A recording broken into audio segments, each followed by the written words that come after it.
Hello, everybody, and welcome back to more Disco Elysium. After last time, I'm sure you maybe noticed that there was a extra YouTube upload, quick 7-minute adventure, if you will. Um, and just before I started this recording, while streaming, I flipped some coins, uh, best out of three, um, to see whether I would follow uh, the original path, which it's technically unsafe, or this path. Whether I take the path where Ruby killed herself or she survived. Because initially, if I had a big enough audience, maybe I would do a poll, maybe. But in my own way, it's like I don't want to seek validation for it, but I did leave it up to the hands of fate there because to me, choosing this new pathway is a defiance of fate, sure. But if I leave it up to chance again, which I just did, uh, to choose whether she lived or died, if I left it up to chance again, what would happen? Now, I do it out of three because singular coin flips feel weird. Um, I like the best out of three coin flips, they're fun. It's especially fun when you get to the second one and the choice has already been made, but you want to see if the third coin goes against or with, and you will see just how hard RNG wants you to go that direction. So, yeah, without further ado, to be clear, the first time it flipped was automatically when I entered the web page. It flipped and it flipped tails. I did not count that. The second flip was heads. The third flip was tails, and then the final flip was tails. I wasn't counting the first flip once again. Anyway, back to Martinez. Yeah,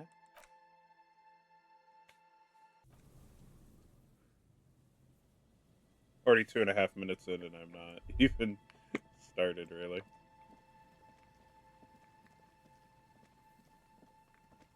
Oh, need to turn up my volume.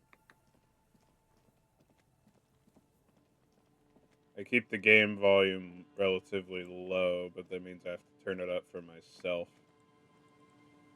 just so you can actually hear just so you can hear me, because the mic is low to eat me. Wham, wham, wham, Yes, what is it? I'm ready. Let's contact Archie. Very good. If you'll help me with some of this equipment then. No. Back across the water now. At least we are getting our exercise in today. Yep. If you'll please carry that amplifier, officer. And if you'll take that spool of cable, we should be able to move it all in one trip. Okay, let's see how much time that takes. Hopefully it actually goes towards some internalization time, unlike sleeping.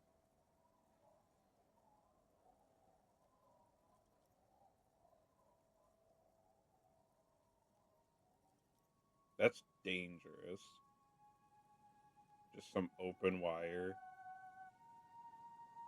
I mean, we don't really have much of a great choice, I'll admit.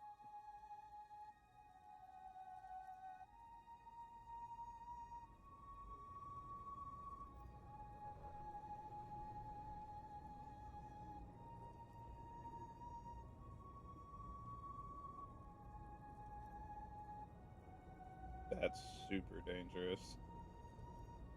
But that's pretty cool. And now if you'll just connect that here... It's done. I believe we are ready. Lieutenant wipes his brow. We're ready to try at least. Please put on these headphones. There should be 2 extra sets. I've configured the channels so that only your microphone is set to broadcast, officer. We'll all be able to listen, but anyone we reach will only hear your voice. You will need to transmit your connection request while I attempt to locate the warship's public frequency. You will likely encounter some interference, but it's important to keep transmitting your request until you're acknowledged. Ready? Good. Okay. Beginning transmission. Horseback and A soft rustling between your ears, a winterscape with fast falling snow. where's the sound coming from? Where's that smell coming from? Every light switch, every motor carriage, every doorbell, tea kettle, and radio in Martinez, all mingled with electrical interference caused by scattered thunderstorms over Ozone. Azan? Officer, are you in order? We're waiting for you to start.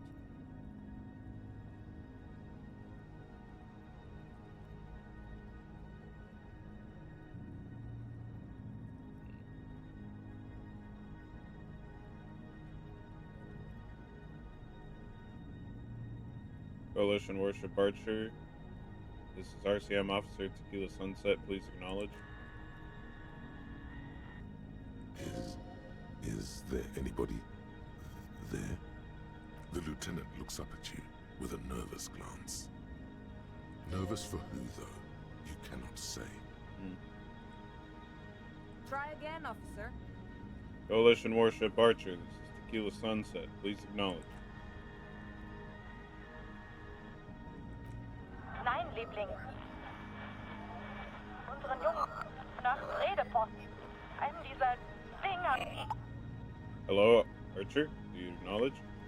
Marianne hat mir erzählt, dass Oscar nicht mehr derselbe ist, seit er auf ein Luftschiff aus Grad zurückgekommen ist. Natürlich halten wir die Psychologen für... You can't make out a word of this gibberish. Formidable. Okay. Keep listening. The rustling of dry autumn leaves, waves breaking at a distance, 1,000 wings beating at once. Keep listening. Liebling, bitte. Er ist unser einziger... Keep trying, officer. We'll get a signal through eventually. Coalition Warship Archer. This is Tequila Sunset. If you're there, Archer, please acknowledge. Again? Coalition Warship Archer. This is Tequila Sunset. Do you acknowledge? A slight frisson at the point where your neck meets your spine. Something about the lieutenant's words directed at you, but not you. What are you talking about, Kim? It's perfectly nice out. I didn't say anything, detective. Someone has been maintaining it. The wiring has been repaired. An uncomfortable silence falls over the connection. It's been a long winter. Long and cold. Are you going to tell me you didn't say that either? I promise you I didn't, even though it certainly sounds like me. Lieutenant seems to wince at the sound of his own voice. What is I happening? can't say with certainty, but it sounds very much like anthroponetic crosstalk. It happens sometimes when sending transmissions across long stretches of pale. Ah, yes, of course. That must be it. Outwardly, they both exude calm, but there's something disturbing about this thought to both of them. Yeah, I was going to say, you're not going to keep that calm with Pale. Archer, Kim. Pale. Seems to be missing from your records. That's reasonable. Natürlich halten ihn die Psychologen für vollkommen normal. So what can we do about What else is there to do? Keep trying. it? Coalition Warship Archer, do you acknowledge this is Tequila Sunset? But someone has been maintaining it. The wiring has been repaired. That was a reek. Sunset, please acknowledge. Archer, this is Tequila Sunset. Can you hear me? Liebling, bitte. Ist unser ein... Warship Archer, please identify. The signals are getting increasingly mixed. Plucking Archer's signal from this will be like isolating a single strand from a tangle of hair. It's not working. The crosstalk is simply too strong. What can we do? I did not expect simply locating the signal to be so difficult. She appears to be concentrating very intensely. We must consider several variables. Local anthroponetic conditions, the sophistication of our transceiver, the quality of our connections, and the physics of our antenna itself. Fortunately, we have a more than adequate transceiver. so I do not believe it is causing any problems. And we're also unlikely to change our local anthroponetic conditions. So, the next step is to thoroughly inspect our connections. How am I supposed to inspect the connections? You need to climb up there and look at them for yourself. Oh dear.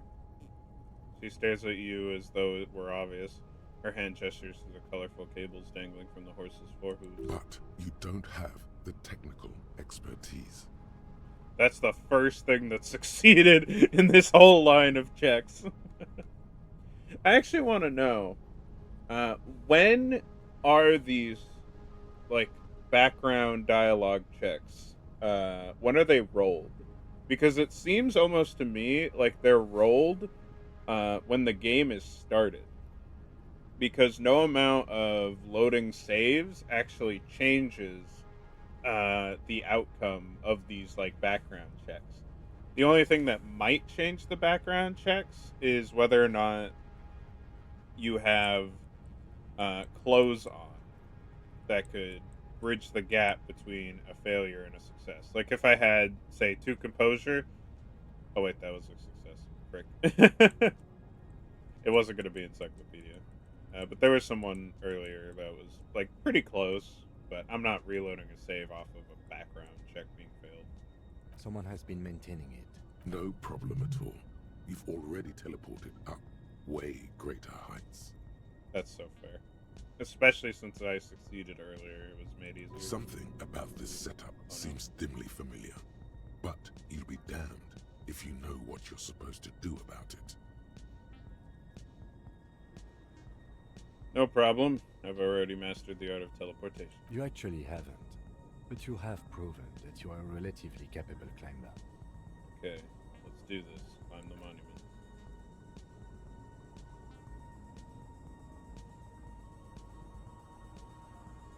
The fact that there's no roll for this concerns me, because the roll's not now. The roll might come, though. Because you have to climb the statue while avoiding the cables. You can't knock them too much, presumably.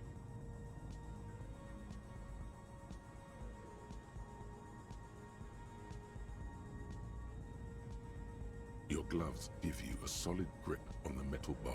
Excellent. This feels pleasingly familiar. You don't exactly cut a lithesome figure, but after several moments of scrambling, you manage to hoist yourself atop the monument.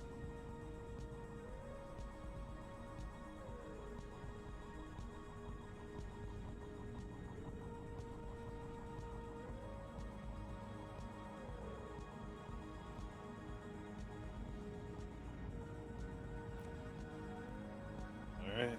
That performance was frankly an embarrassment. Oh, shut up. Examine the connections. The connection itself is nothing more than a little braid of exposed wire wrapped about the hoof of the horse. A copper fetter it cannot slip. The whole monument is covered in a thin but durable layer of oil and grime. It's obvious no one has cleaned it in years. The programmer mentioned ammonia, but anything alcoholic should dissolve the oils, creating a cleaner and clearer connection.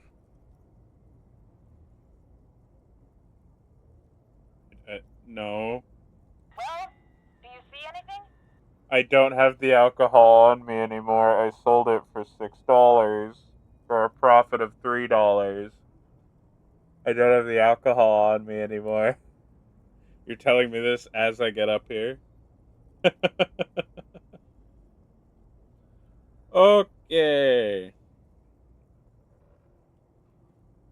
The connections are pretty dirty, but I don't have anything to clean them with. Damn, I was afraid of that.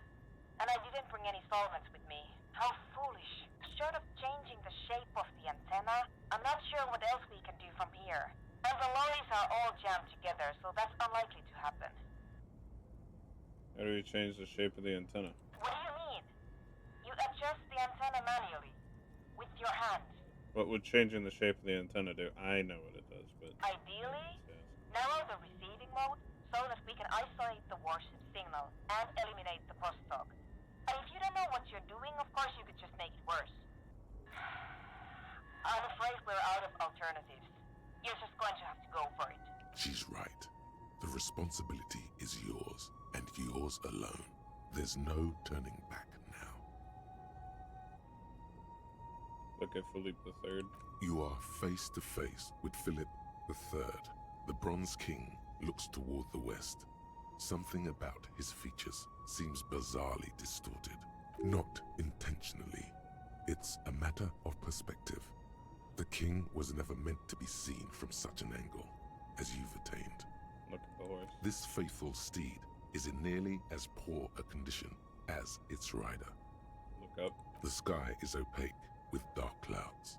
Somehow, the raindrops seem to fall more slowly from this angle. You turn to the east, but the visibility is quite poor. You see no sign of Coalition warship Archer, though you know it can't be too far away. Look down. A few of the idle lorry drivers and strikebreakers gesture at you with their cigarettes, more out of curiosity than anything else. From the window of one of the adjacent apartment buildings, an older woman leans out, her heavy breasts sagging. She yells a single word you can't make out, and then shuts the window with a violent thunk. Attempt to narrow the receiving mode manually. I don't happen to have a thing, do I? I do! There's interfacing.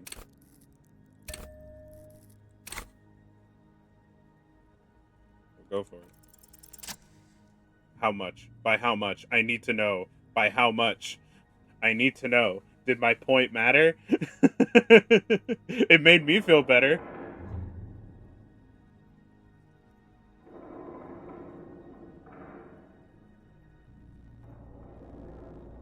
That's crazy. I wasn't expecting him to Your move the grip horse. is firm, yet controlled. The swelling Okay. in your headset guides your hands as much as your hands guide the bronze horse head. It's almost like you're hearing through the horse itself. That's amazing. That's very good. Just a bit more to the left. Nein, Liebling. The signal is clear. The storm has passed. This is another voice, a live voice on the other end of this invisible bridge you've established. Try it now, officer. Coalition Warship Archer, this is RCM Officer Tequila Sunset. Please acknowledge. Officer Sunset, this is Collision Warship Archer. We are acknowledging and accepting you. Ah, excellent. You are connected. Now be quick. I don't know how long I'll be able to preserve the signal. There is so much you wish you could ask. Your efforts have bought you some time, but you can't forget what you're really here for. Please be advised that you are speaking on a public frequency. What is your request?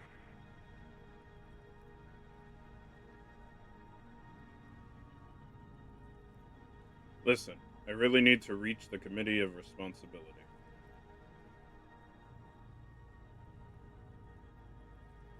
Acknowledged.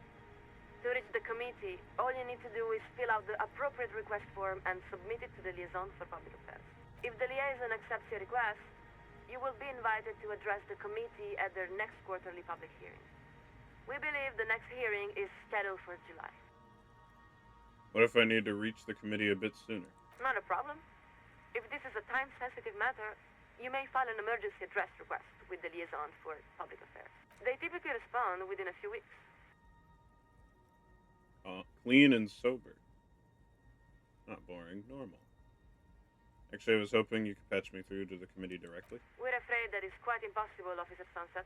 What do you mean? We cannot transfer you to the committee because we are not entrusted with that responsibility.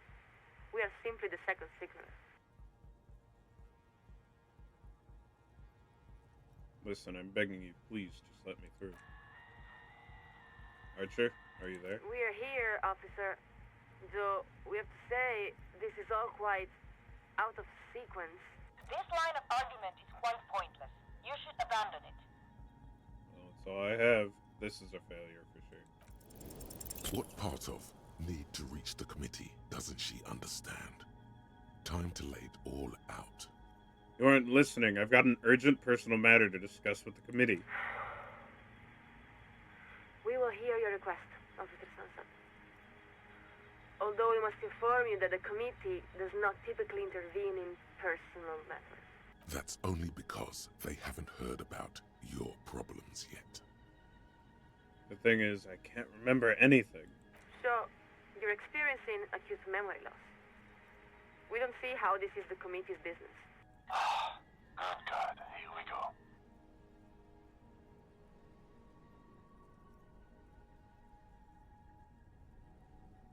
I'm pretty sure it all goes back to an ex something. We're afraid we don't understand at all. What does this something have to do with your lost memories? If I knew that, I wouldn't be in this We are sorry to situation. hear of your loss, but personal tragedy is quite beyond the purview of the committee responsibility. Now, please excuse us while we update the receiving frequency. This connection will be cleared in 4, 3... Quick, hang up on her first. And Disconnect the line before she goes clears the quiet. There, you really showed her. Showed her what, though? The lieutenant gives a long sigh as he removes his headphones. He looks up at you. I think it's best for you to climb off the statue now, Detective. Your real work is done here. Just give me a minute. There's a damp cold running up the insides of your thighs. Your legs have grown stiff. You've been up here quite a while. You look around. The strikebreakers are still shouting their slogans and waving their hand-painted signs. Beneath you, the lieutenant and the programmer have begun disconnecting a few cables. There's really no point. You're beginning to feel like the little child who refuses to come down off the carousel. Climb Good. down. Now give me a hand with these amplifiers. Leave the cables. I don't feel like making 2 trips. What's one more trip across the waterlock?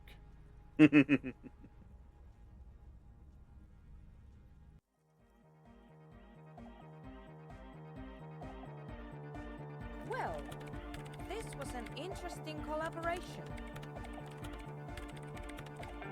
Make a pretty good team soon. Really? I do not think we were all that successful. But maybe the RCM has a different definition of success.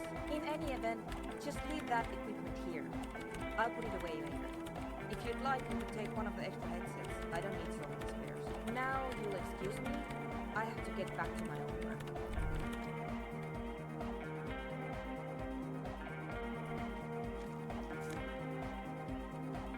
Land Empire. Reactions. Does that go on the neck? Or is it a hat?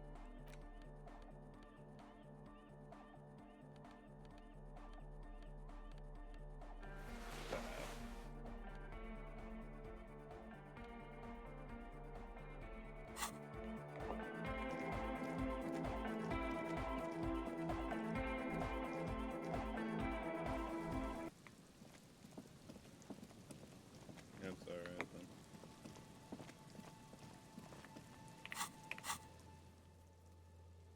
Why not?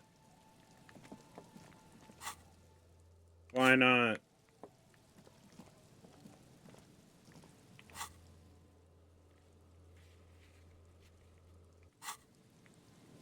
Why does it not want to work? Whatever. No fast travel for me, I guess.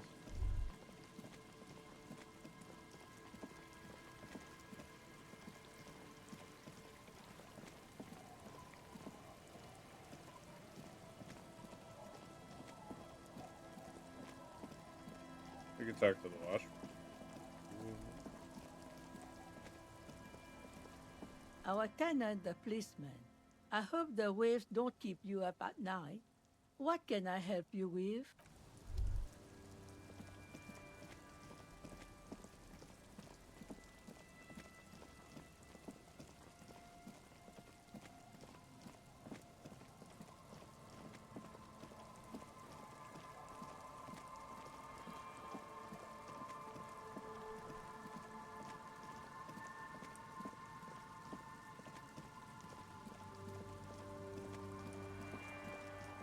That was a lot of passive failures.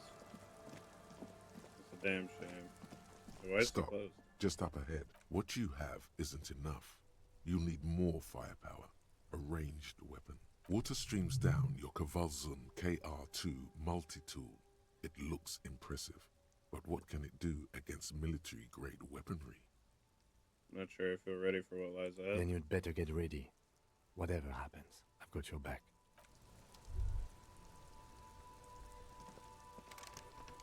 What's happening? I'm all out of shits to give, loincloth. Welcome to the fucking reckoning. Put your damn gun down. People are gonna get hurt. We Titus need to remains talk calm. this through. All right? Shut up. You're not gonna talk yourself out of this, loincloth shit fuck. This is the scab leader. His chest rises and falls under the ceramic breastplate. His fingers reach for the butt of his sidearm. Kim, what's going on here? The lieutenant raises his hand. This is a misunderstanding. Nothing irreversible has happened yet. You can just return to your unit and forget all about this. The Kipt is merciful, willing to spare us if we just forget about our murdered and humiliated commander. I think we should just kill everyone, Corty. Her tone is frighteningly emotionless. You are all drunk. Come to your senses. You won't gun down 7 people in the middle of the street. This isn't a frontier town or a jungle outpost. Easy, Lizzie. Let me handle it. I know guys like this. I'm sure we can come to a peaceful agreement. Ain't that right, fellas? Peaceful. It sounds like the armored figure is weeping. Nest in your abdominal cavity like a little wild mouse. The masked man's words are barely intelligible, but you can hear them. Fuck. There are 3 of them. I was hoping there would be less. The lieutenant points to the helmeted figure. This third one, he is the most dangerous of them all, heavily armed. What do we do? My plan is not to get killed, but we have to intervene. The big one is the damn scab. If this turns into a firefight, we should take him out first. A sound strategy. He's the leader. Stop. This is the police. Get between them. Get lost, comedian. You cops had your chance. Now it's fucking time for some justice. He licks his lips, waving his gun at the crowd. Losing his balance for a moment, he staggers backwards. Pig fuck! Is the only word he can make out. Easy now. No one needs to die here today. Oh, people are gonna die today. We're not leaving it like this. These tribals hung him up for everyone to see. No one is going to kill anyone. Let's just put the guns down and talk like civilized human beings. With a wordless gurgle, the killer loads his long rifle. The leader gives a small nod to the helmeted man. You feel your fists contract as you stand there between these men, all carrying real weapons. You really should have a gun in your hand by now. Or something dangerous. This feels scary. No, it's okay. Soften him up and trust the others to attack if it comes to that. Make him talk. Present an argument. I'm barely keeping you together here. This is it. If you talk to him, he will rattle you, not the other way around.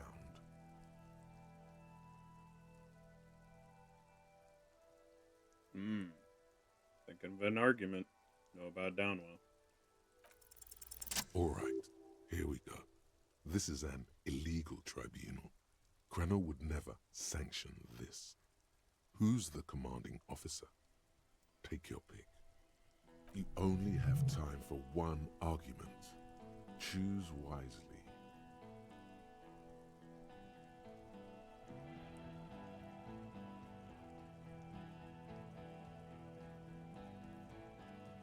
Reynolds does not give you the right to conduct tribunal. Pops, you have no idea about the rights Crenell extends to us.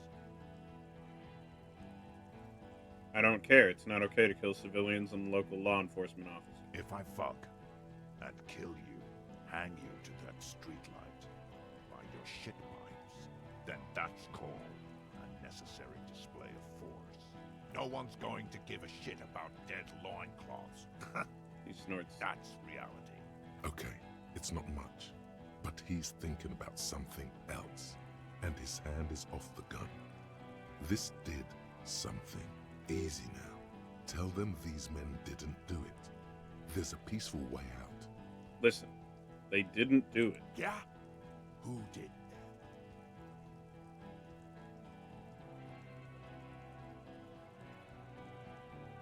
Points at the coast. It was Ruby. then? Yeah?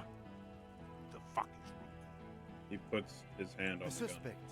Ruby is a suspect we chased down on the coast. She was hiding. She fled, trapped us, and fled like killers do. Wait, this is some sordid stuff. You think I'm fucking stupid, cop? There's What if I danger just swim shot in one his of your eye. pals here, right now? Huh? How about the kid?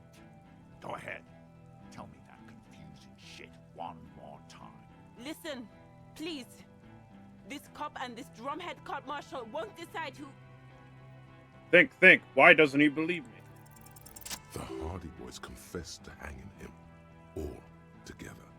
Titus said we took him out back and hanged him. He said it loud, in a public place. Listen, he was shot. He wasn't hanged. Listen to me. You're lying. DePaul heard it. He doesn't move the weapon. You heard wrong. She and these men have been helping us find the shooter.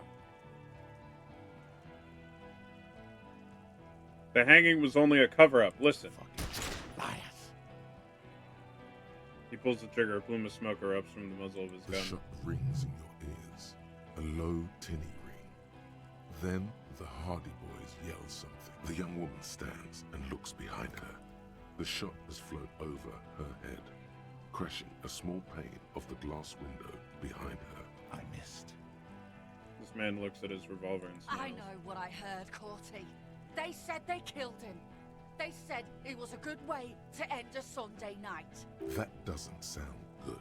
You need to change the topic now, or there will be another shot. The Wild Pines. I did not find my last gun. The Wild Pines rep does not approve of You this. think I care what that company cunt thinks?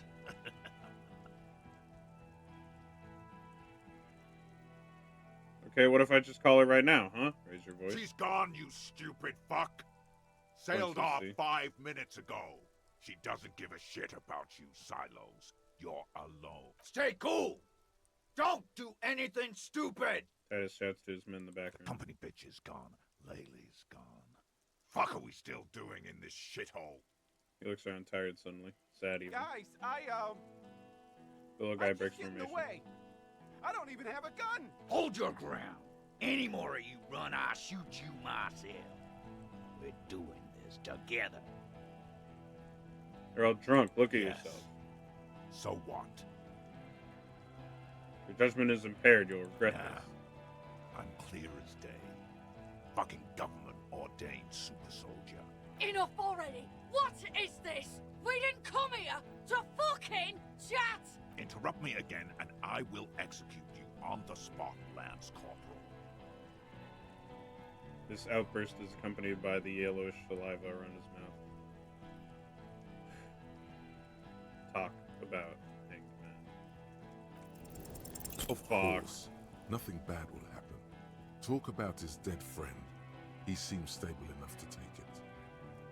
I feel like I got to know your dead friend during our investigation. Don't fucking talk to me about my brother, Loincloth.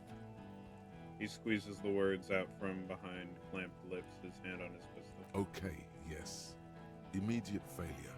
Things are worse now. He's observing your every motion carefully. Why did I not find my last gun? What's that, Loincloth? I can't hear you. Sounds like you got your mouth full of dick. Boot. Shit, this is it. Tell him anything. Tell him you have more information.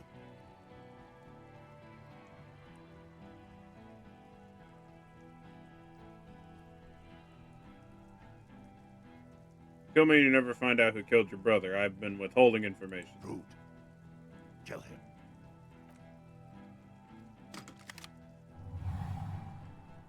The porcelain man raises his rifle and takes aim at you. His hands are steady, and the long barrel of the rifle sways slowly. An Easter AR-FA-7, built for taking out light armored vehicles. It will devastate you.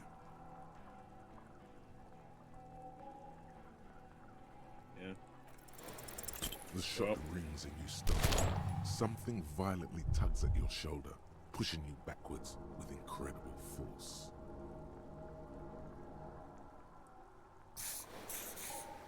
A volcano of burning pain erupts from your left shoulder. The pain flows over your entire body like an awful shock.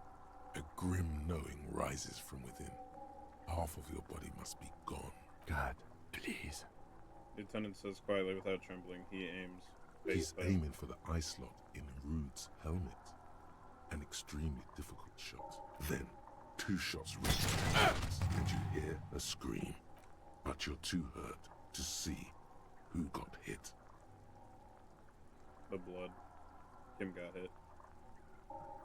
Glenn, dying in a puddle of blood behind you.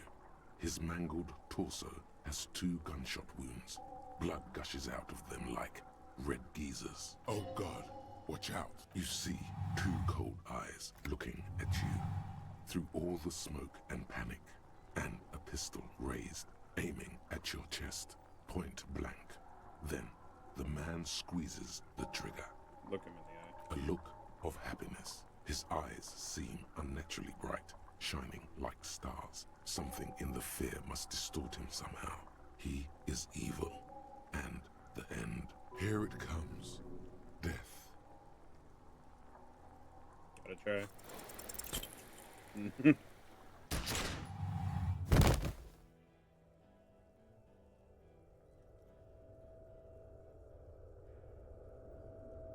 You can't. There is no time. Something inside your pelvis explodes. Your entire lower body is on fire, and your legs can't support you. You fall down like a rag doll. The pain is too immense to scream.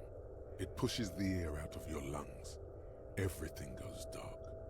A distant blur as you recede into it.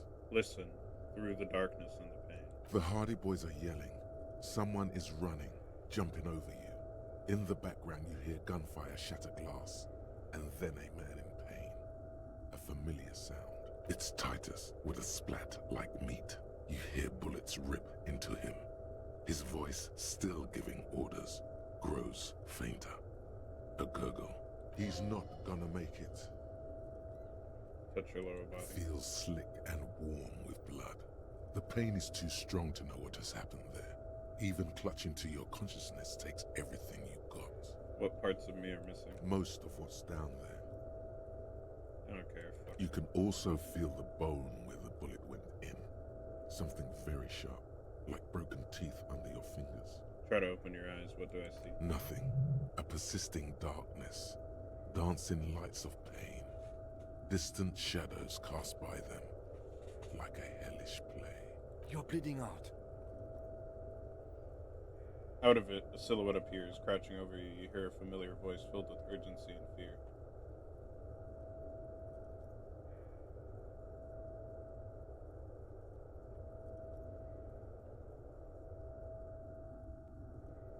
Live fast, die old. Kim, I lied about not remembering who I am. I made it up. I remember everything. Stay with me. I'm a fucking failure and the love of my life left me. Yes, keep talking. You hear me? Stay awake. The attendant pushes down on your wound hard. But you can't. It's so hard. Your eyelids grow heavy, and the sounds ever more distant. And the cold comes over you. The lieutenant, too, is somewhere far away, almost gone. When suddenly, you sense something behind him, a shadow towering. Someone stands there, raising his pistol at him. The lieutenant does not see it. He's pushing down on your wound with both hands. No, Kim! No, you scream. Behind you, from your bloody lips, your eyes are full of fear. There is no room for hesitation. The lieutenant turns around and fires, his body falling on yours in the course of the motion. You hear a roar of pain, a death scream. The sound disappears like someone pressed stop on the tape. The hulking figure, too, is gone. And so is Kim. And the whole world. Fall into darkness. This is death. One more door, baby. One more door. No, let me back it The up. fight? There is no fight. The fight is over. It was lost 1,000 years ago. You have laid here forever. Keep falling deeper. Take the door. He's not taking it. His body is not taking it. Oh God, no. He's not disintegrating. He's swelling up instead. Over the hours, hurting, moaning in his sleep, and rotting, and being disinfected, and smelling of drugs, and feeling saliva in his mouth, drifting in painkillers, thrashing in his wound sleep. He can't go. Not before the case is solved. There was a radio in the distance. A radio of the world. Playing sounds. Good morning, Elysium. Soon you will return to the world. Hours turn to days. Soon we will get up again and go through it again. Finally we know what the infernal engine was outside. The clarion call. The engine of a Caprice Kinema. No, it was him. He is the infernal engine. Can't you see? He never stops. He only gets worse.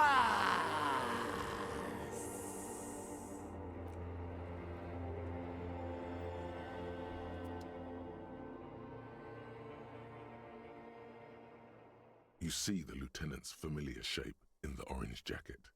It turns double, then triple, from the pain. Kim. Sunrise, Parabellum. The lieutenant says he's in the middle of a freshly cleaned room with the fan above his head like a halo. His face is covered in bruises.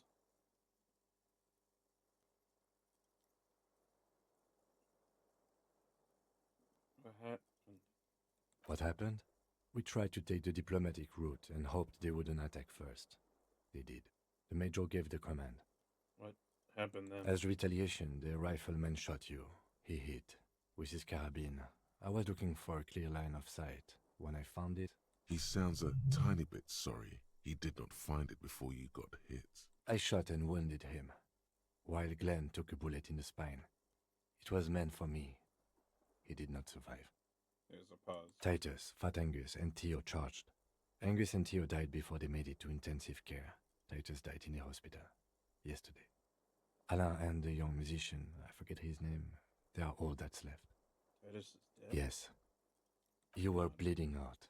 I think you said you lied about being an amnesiac, and you warned me. I was able to disarm the major before he got the jump on me. I was not able to kill him, as I should have. Crenel took him. A stray bullet killed the Pole, though, and that's what happened.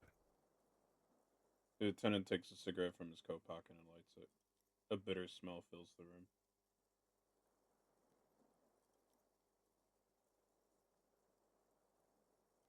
And the major? He's in a private hospital across the river. Crenel claimed him from the local butcher shop where Titus died. Turns out he's insured. We won't get to him anymore. The good news is he's not coming here either. I did some damage. How many casualties on the Union side total? 4. Glenn, Theo, Angus, the fat one. He took a lot of bullets. And Titus. And that's... All.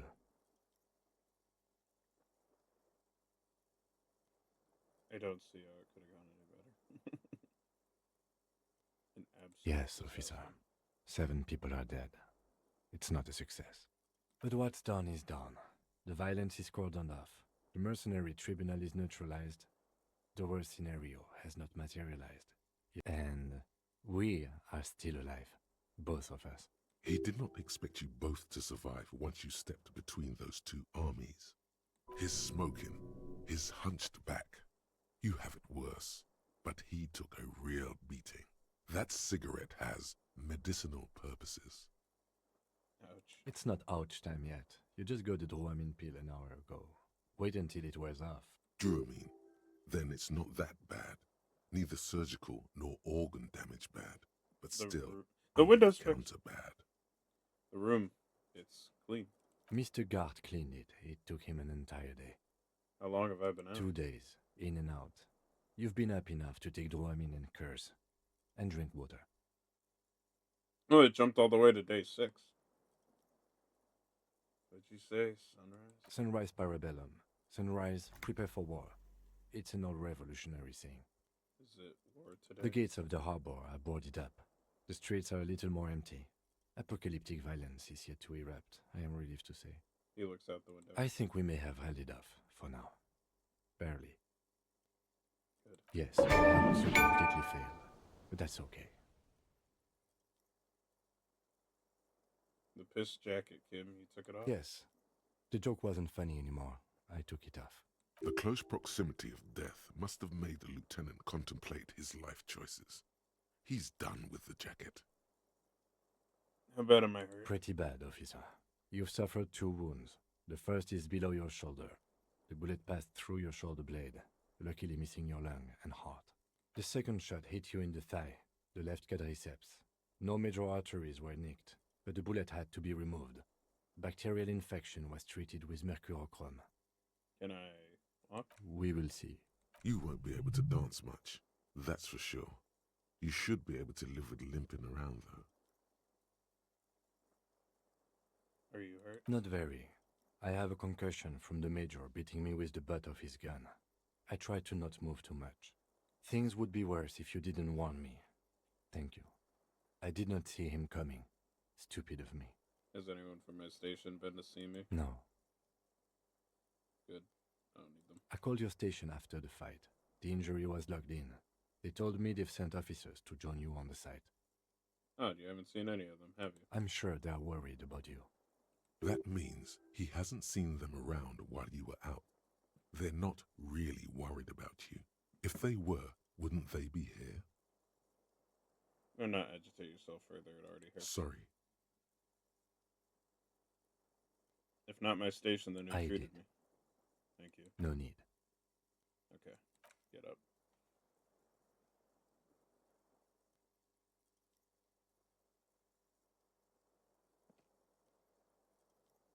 Easy now. Lieutenant turns double again before your eyes, an orange hue of pain. Your balance is way off. You feel like you're about to fall over on that thing. How are you?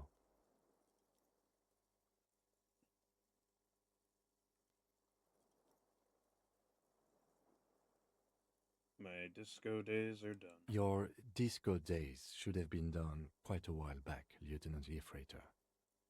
What happens now, Kim? I honestly don't know.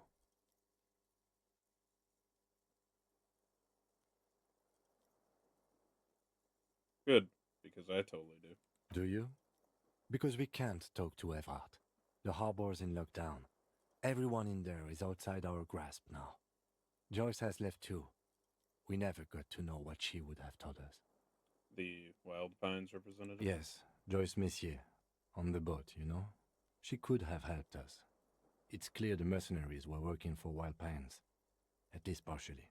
He looks out the window. It's a little late to elicit her support now. Ruby's gone.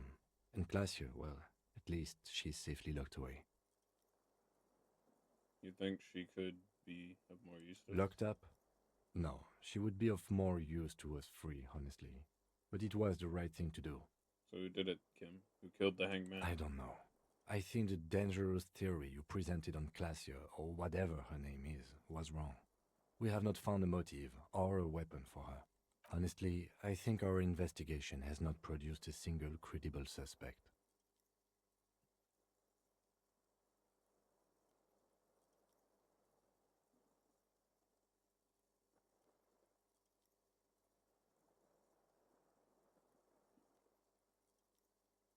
An antique bullet from a Belgrave 4.46 millimeter. How hard could it be to find one? How hard can it be? It's extremely easy. There are thousands lying around. We found one, all completely unusable. It's precisely how easy it is to find one that makes the bullet useless. This is because I'm La Puta Madre Pino, isn't it? Don't be narcissistic. Half the cops in Revachol West are his peonies. Even if you are, it is not a decisive factor in this case. That does make some sense. There's still a 28% possibility this shot came from a distance. We should go upstairs, rethink the ballistics in situ. I agree with this. What else? Are all these old bunkers and weapon caches revolutionary? We could find thousands more if we wanted. All of Revachol is full of them. But they seemed so mysterious. I'm just gonna say. There's a little pause. He says nothing as well. You know what I think about solving crimes? He arches his brow. The ceiling fan patiently spins overhead.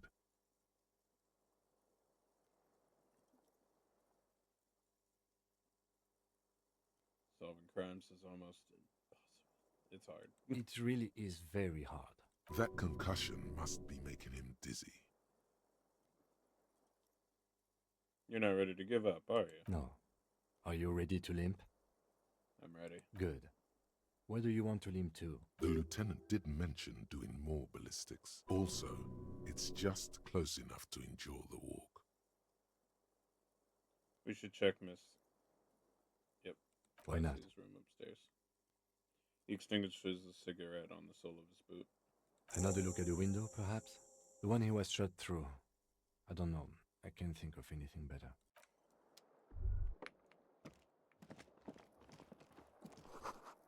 Stereo player has been reunited with its rightful speaker.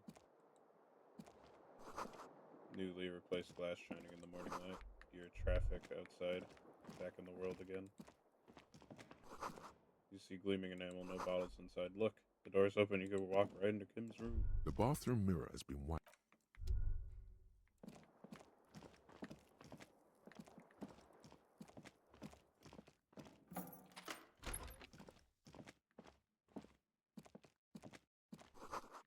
Medicinal supplies on the cupboard. Mercury, a scalpel, antibiotics. The alarm is set for 6:50. These papers bear the stamp of the RCM. They appear to be fragments of the lieutenant's paperwork, half finished. You make out notes on this and other recent cases. I had Gart open the door to your room. You were running a low bacterial fever the first night.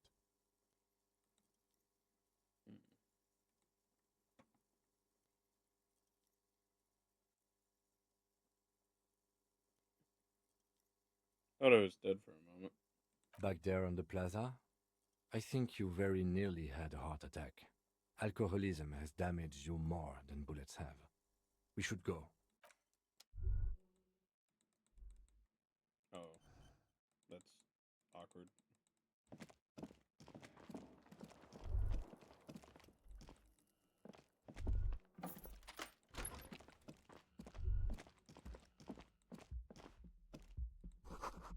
Actually, like, so maybe if you don't run, it'll be okay.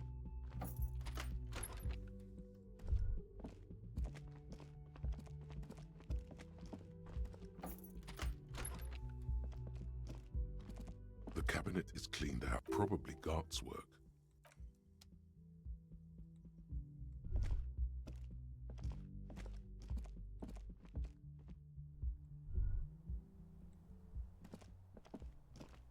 Two neon-lit shapes, a man and a woman having sex.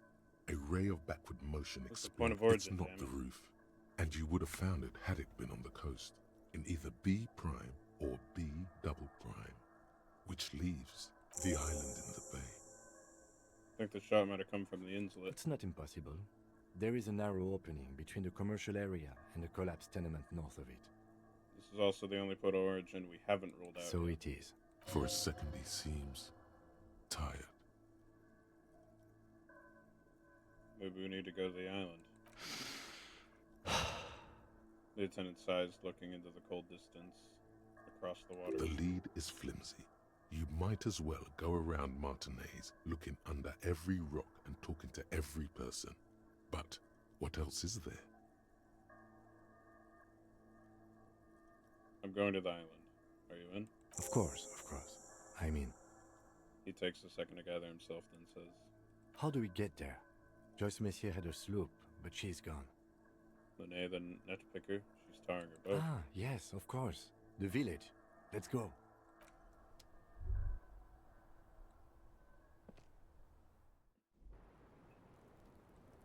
It's going to be a long walk.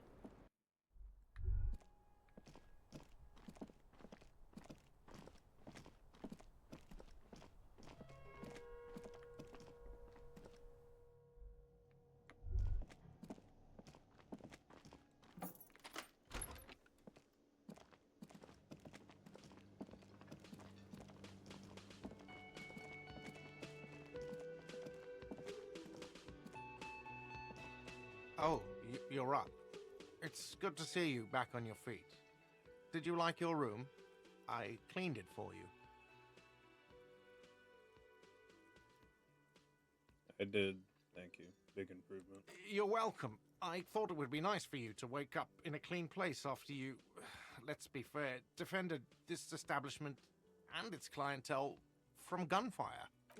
Defended may be putting it a bit generously, though. I had a great view of you doing nothing to stop those psychopaths. Then I crawled inside. Bullets started flying. Anyway, I wish you a quick recovery. Also, you and your partner are staying here free now. This establishment supports cops. The stay is free, the drinks are not. Yeah. It just felt I needed to specify that. Where did everyone Oh, go? you know, people don't tend to stick around after shootouts. Turns out they're not good for business. What happened to the man with the sunglasses? I don't remember everyone who comes here, and many people wear sunglasses inside lately. Must be a fad. Alright. No problem. Goodbye. They'll come back. They always do.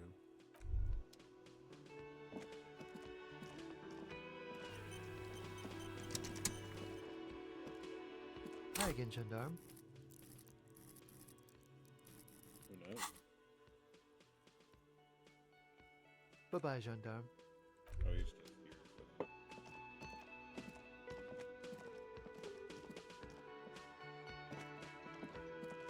Seeing you approach, the bruised man clenches his fists. Oh, it's you. Didn't think we'd see you walking anytime soon. He looks to the man sitting Elaine, beside look. him. It's the cowardly cop. Huh? What?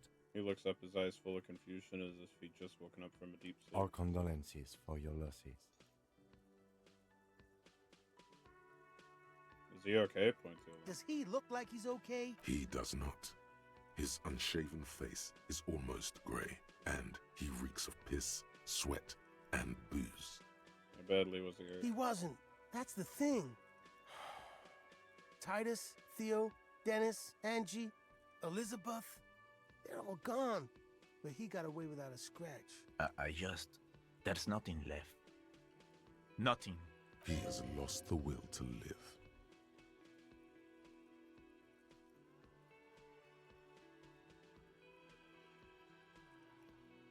You'll get over it.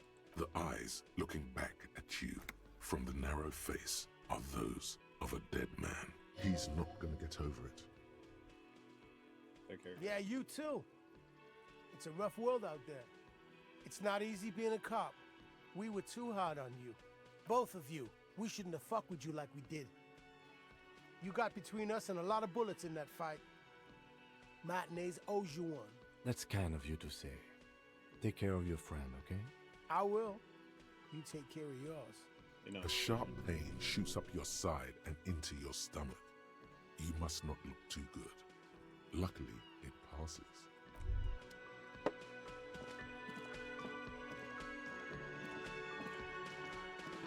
Who's that one guy you could take the ID from? I never came into anything.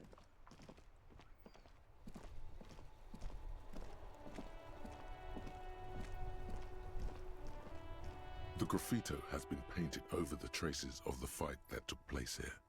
It smells of blood and heavy fuel oil. This was Cindy the Skull. Looks like Cindy the Skull finally found the words for a masterpiece. The lieutenant crouches, touching the fuel oil with his finger. Looks like it, yes. This is still fresh. It wasn't here yesterday.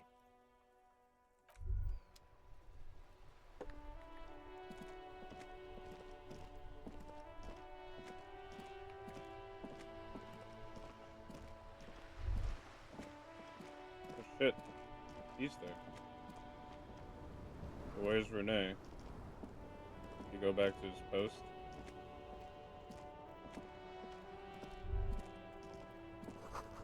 Maybe a sea monster did this to the plaza. Officer, care to play a game with the lonely old man? The jolliness is gone from Gaston's face. Actually, never mind. Wouldn't be the same. Where's Renee? The prick is gone. I can barely believe it, but he's really gone. He is trying to retain his jolly facade, but the underlying sadness casts a deep shadow over his wrinkled face. May Renee rest in peace. Yes, in peace. A strange expression runs across his wrinkled face when he repeats, in peace. Bye for now.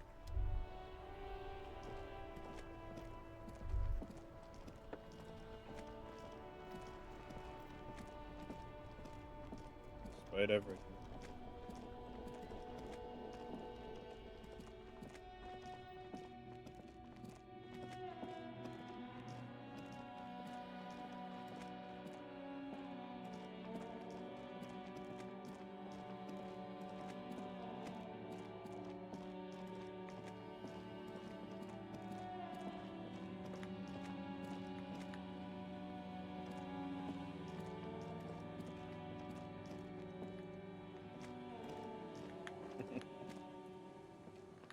Come on.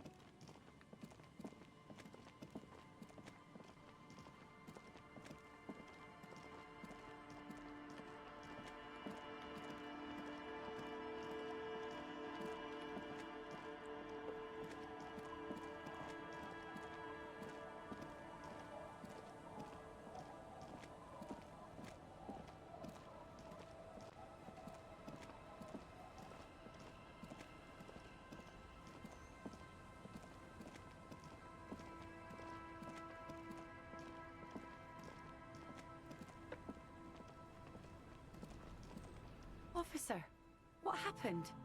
You're wounded. Why are you wounded? You look terrible. You're not limping. You're you. I'm a cop. I don't merely exist in the world. I live in between life and death. Everyone does that, in a way. You don't have to get shot for that. She waves her hand. What happened to you anyway? We heard gunshots from the town. They were closer than usual. There was an exchange of fire on Rue de Saint-Guylaine. It's nothing to be worried about, madame. I also got shot in the chest. That's nothing to brag about, officer. It's not serious. He'll be okay. I have a question for you. Of course. Can I help you with something? We need to get to that island. That won't be a problem. It's wind still and the tar just dried. We've got 2 days of relative sunshine ahead. Can we borrow your boat? If you promise to bring it back, and no scraping the hull, I just got it nice and yellow, and no drinking on the boat, and no joyriding either. Of course, ma'am. It's only for a day or two. Official police business. Aye. Not along attentively. The crow's feet disappear from the corners of her eyes as she smiles at you. Thank you. We'll use your skiff to get there then. Please be conservative with the fuel, will you? Just filled her up, but it's a small tank. Seeing you. Where the boat? Where the boat? Where the boat? Where the boat at? Where the boat? Where the boat? Where the boat at?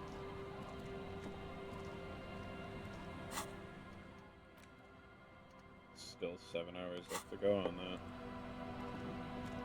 A skiff with a small steering engine in the back floats on the calm mirror of the sea. Its 2 seats are empty. Once you get in, that's it. One pull of the starter handle, and you're off into the bay. A strange trepidation comes over you. Are you sure you want to go now? Yeah. Have you made all the necessary preparations? Closed all your accounts? Fuck no. But I guess I have to roll it a save back farther if I want to do that. Remember what the netpicker said. It's a small tank. You won't be going back and forth on this. Getting right to the island.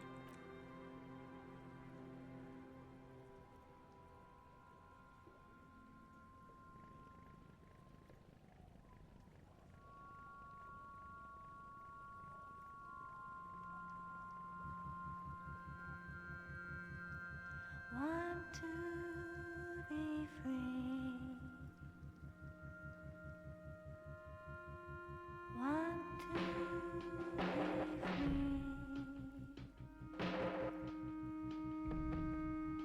It will last forever.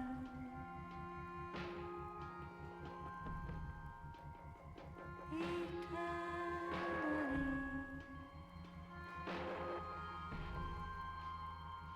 Want to be free. Want to be free. It will last forever. Want to be free. Want to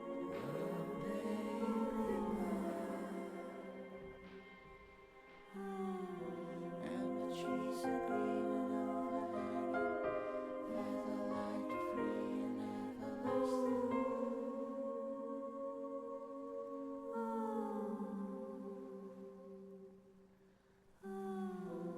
It will last Want to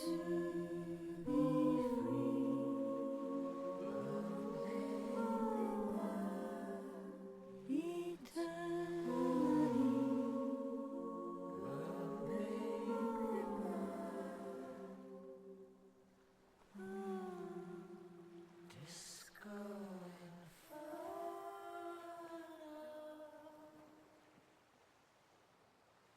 The boat comes to a slow stop.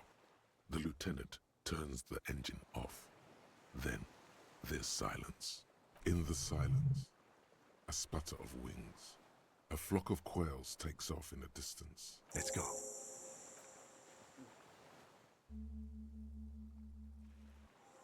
Big game.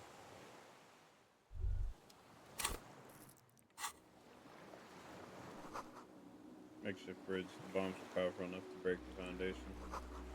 Rusted chain trails off into the ocean. The chain trails off into the ocean, connecting the island to the supply depot on the coast. This leads to the depot on the land's end. Yes, so it seems. What do you think it was used For bringing munitions to the island, maybe? And supplies? You could also lock the bay when you raise the chain. As a defensive measure, lock it off that side of the bay. Finish that.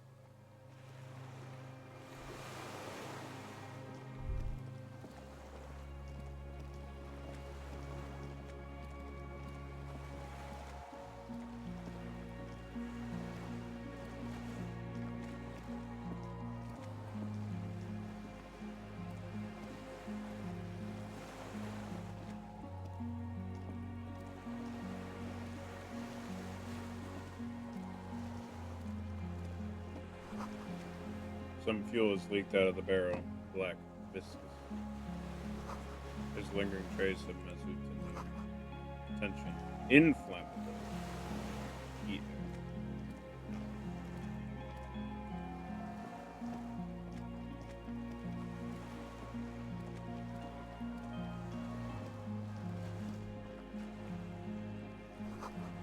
Barrel says ICM.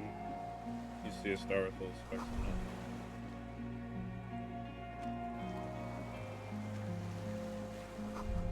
No way to get up here. The stairs are gone. ICM.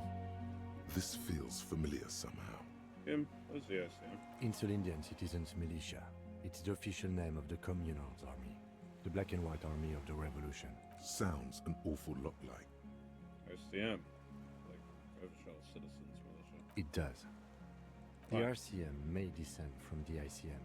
It's impossible to say. It was chaos after the war. The name was good for getting people to join us. Revachol West was mostly workers and criminals.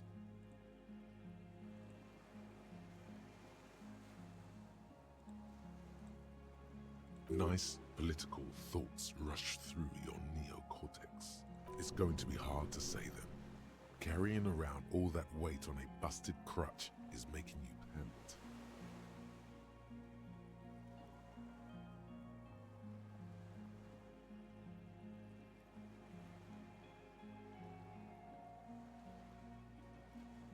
It's a little embarrassing in 51, no? Maybe we need a rebrand. No one remembers the ICM. The connotation is less important each year. He bows to respect the Baron. A white star. Went to the star on the label. No, an upside-down star. With its horns in the sky, the symbol of the commune. Looks old. What's it still After doing? 44 years? That's not nearly enough to hide what happened here, Lieutenant Freighter. One of these barrels was still leaking fuel, as you saw. The city is full of things like this. Old bullets, guns, fuel. Finished though.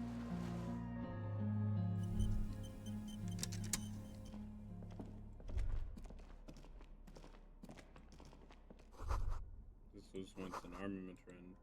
Twin cannons were attached to your medium distance, large caliber. Careful, these stairs are collapsed. An old cylindrical generator is nested above the ammo lift, with makeshift electrical wiring running out of its side and across the floor. The cables disappear into the wall to your right. The lieutenant puts his hand on the metal barrel, checking for warmth. It's cold now, but someone has been maintaining it. The wiring has been repaired. Wait, haven't you heard this before? Where these wires lead? Downstairs, somewhere? What kind of generator? Liquid carbon. I would imagine it takes mazout, the kind that's favored by vagrants. The lieutenant pauses. Something seems to be pecking at the long and cold. A hollow ring. The canister is empty. What Dust does this falls. mean, a I don't generator? know. That is his idea of a joke. And this generator proves the universe's material.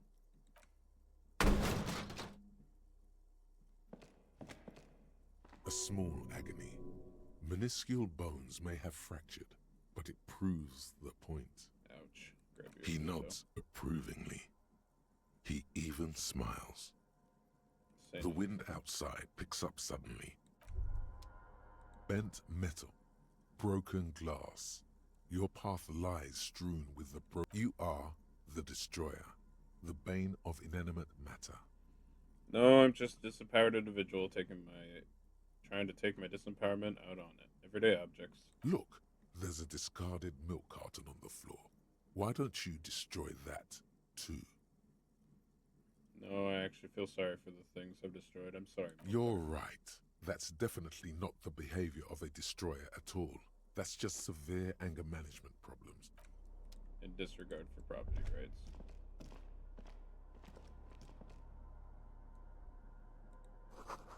Books mostly fantastique and horror, historical fiction.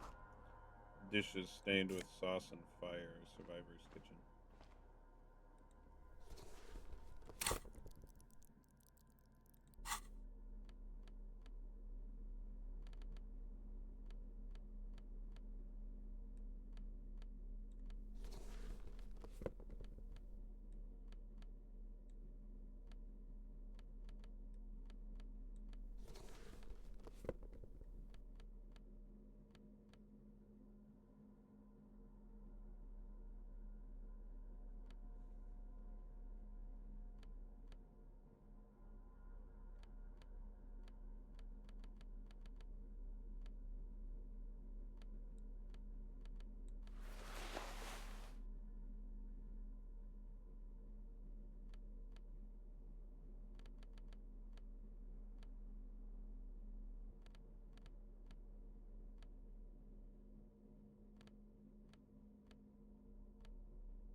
There's a greasy old spring mattress in the corner. Someone has been squatting here. The linen is fresh, recently washed. You force the rest of the sentence out through pain, thick as molasses, no longer able to hear yourself speak. You know, officer, you can rest here if you are feeling tired. I will keep watch. You could use some rest for what's ahead. No time to rest now. Yes, anytime. If you need a rest later, it's okay by me. You see candles planted on the broken rangefinder. Books and magazines, most are soft, popular depictions of among what is mostly commercial fiction and serialized stories. Someone's made themselves a home.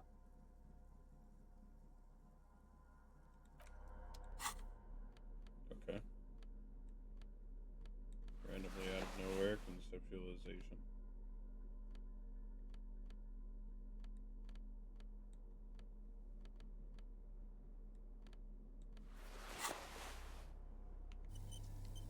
Soft covers, serialized, fantastique, and detective. Not that you can tell. This is a digest. You do feel this. The print in some of these is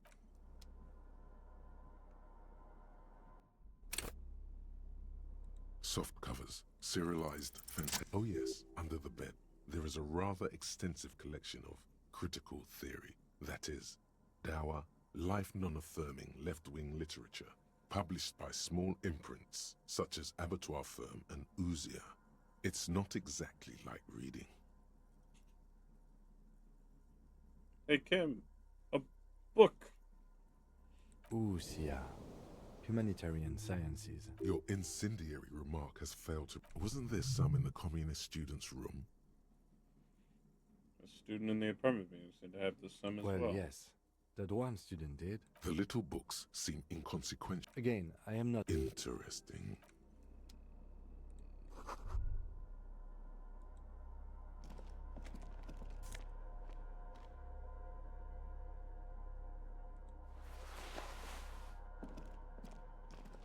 Soft covers.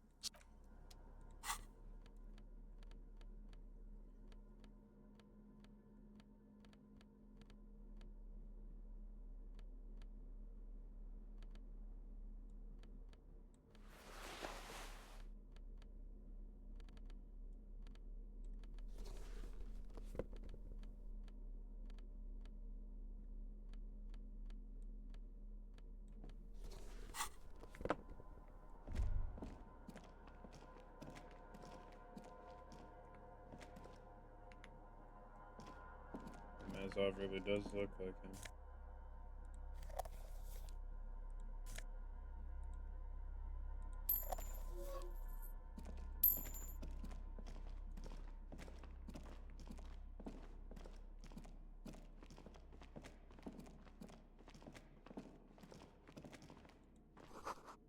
The hatch is jammed shut. Green paint flicks off the monoblock aluminium cabinet. There are rows of switches on the front panel. Hello, Frequency Ivy band, Store. and even a keyboard.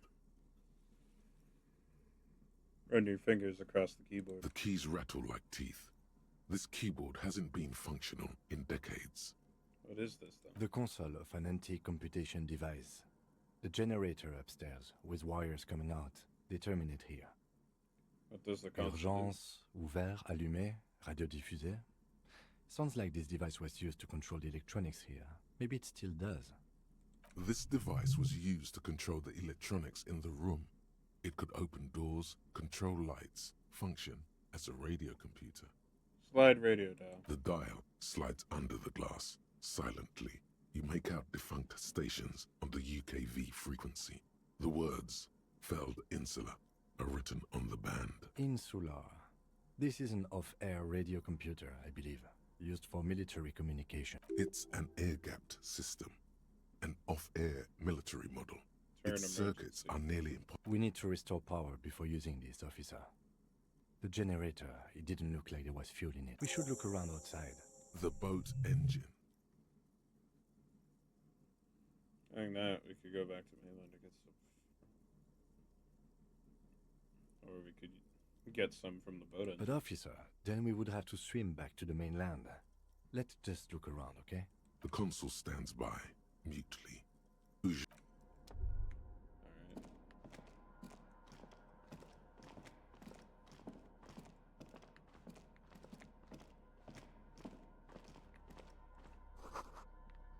This great blast door must weigh over 10 tons. Rust peels off of it. You see a small metal door nested inside a larger one. A heavy steel blast door. There is a conventional keyhole above the handle. It's very small. How do we Maybe open? this is one of the doors we don't open? He looks at the door, then at its bigger brother than the... He's right. It would be better to open its big brother. A powerful engine hangs under the ceiling. It must control the blast door. You're right. We open the big one. Do you see controls? Yeah, on the console just southeast of here. Let's Another move part this of the island, probably. The lock looks like it could still be usable.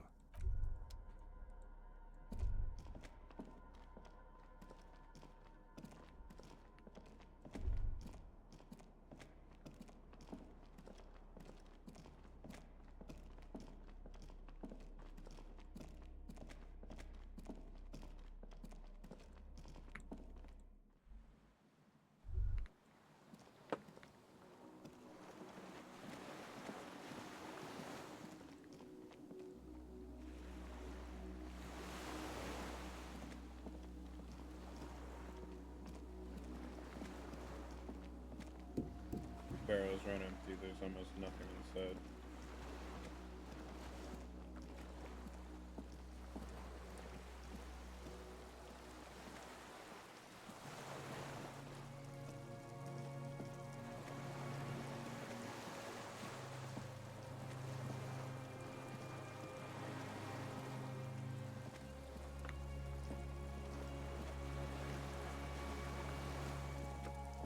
Basically, where to go? Oh.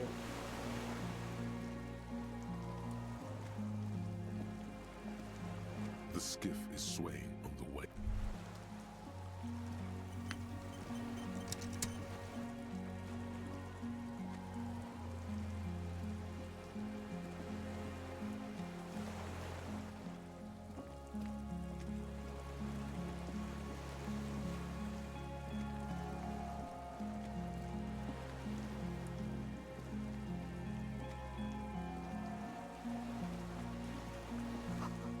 Inside the fortress, you can make the console out of the dock.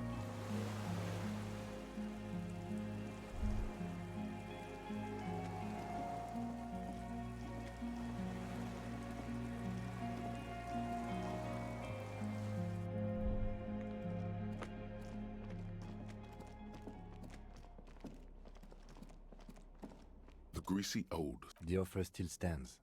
Take it. You don't look so good. Maybe just now. You face the concrete wall. There's less light there, in the dark corner. Like a dog, you lie there. Curl up with your knees close to your The chest. blanket feels cold. The entire room does. Concrete and cold. Minutes pass. Half an hour, maybe. The sounds of the sea beyond grow distant. Your eyelids close. Until you feel yourself standing up in the darkness, right next to the mattress. Slowly, the world begins to hatch from the blackness. It's evening. Sleep.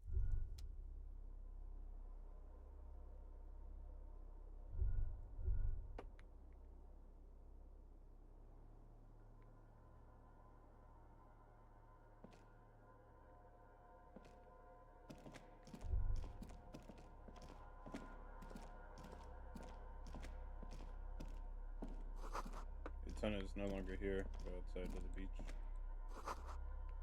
Door here is closed. Feels strange somehow. You can't get in.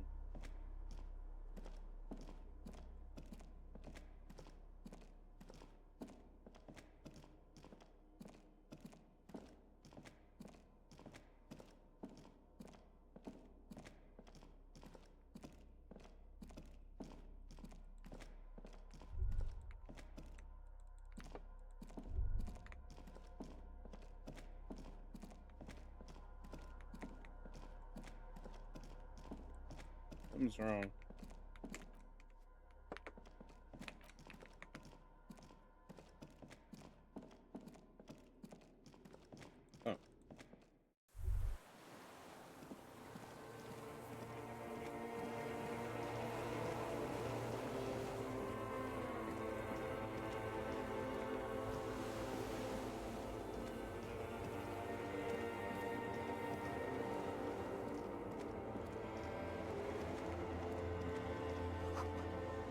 Go down to the train, there's something here.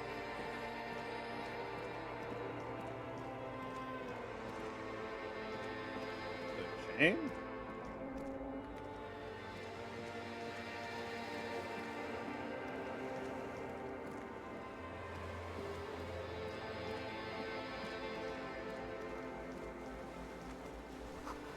Walk into the water now.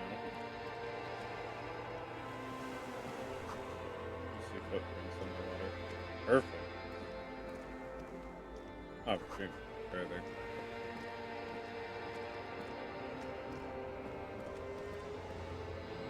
Dolores Day, the innocence of humanism, internationalism, and the welfare state turns around to face you. She has an airship airbag in her hand. She seems to be in a hurry, off to advise the Queen of Shest, most likely. This is the Holy Suzerain of Mwindi and Insulinda. Definitely not your wife. You need to talk to her. Think of the historical knowledge you could glean. I don't know, man.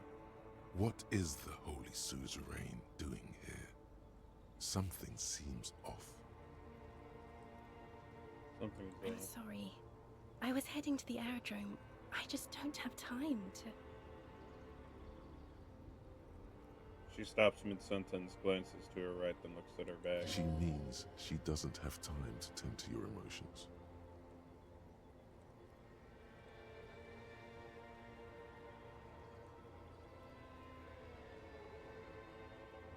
Go. Goodbye. Is what you want to say, but you don't. Hammers clang in the distance. Children laugh. Damn it, everything was fine. The light from the video rental casts shadows on the ground. She turns her face, and it's illuminated by it. Red and cyan. I can't help you. I'm totally useless. Everything I've said is lies. I want the exact same bad things you want. To stand here like a pillar of salt, saying, Can you stay for a moment? We need to talk. We need to have one more massive epic showdown. No, Harry. No. I don't want a massive epic showdown. I want to go to the aerodrome. I have tickets for the 10:20 flight to Morova. Really, we don't have anything to talk about anymore. Every combination of words has been played out.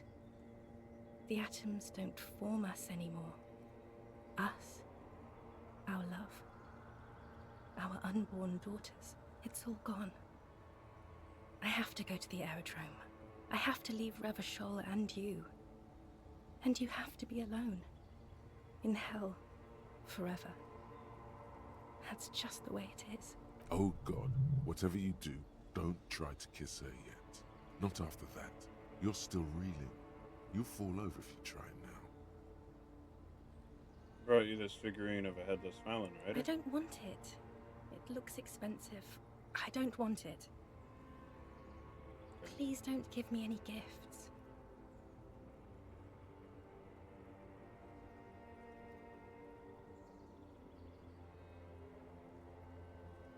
Don't go. No, don't say it. Don't beg. It will only make her go. Good. I have to, Harry. Really, I've already missed the 8:30. I'm gonna go now. Lies, sire. She cannot but love you. She has said so 100 times.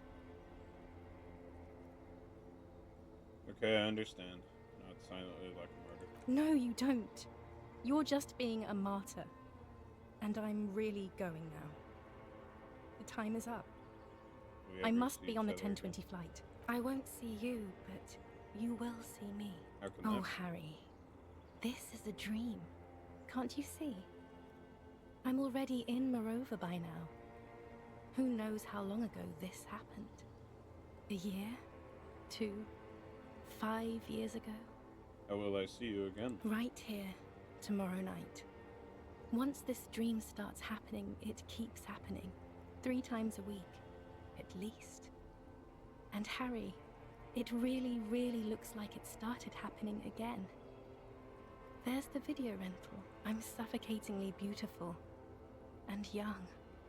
And I smell of tutti frutti chewing gum, like I did that time when I asked you for forgiveness.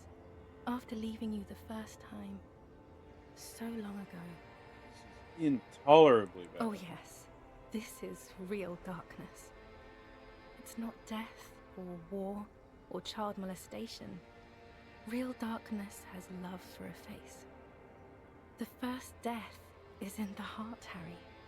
See you tomorrow.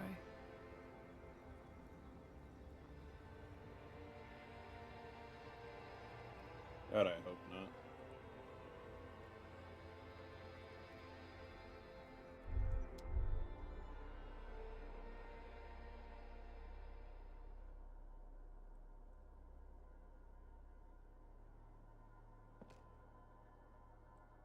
You're up quick. How was your sleep?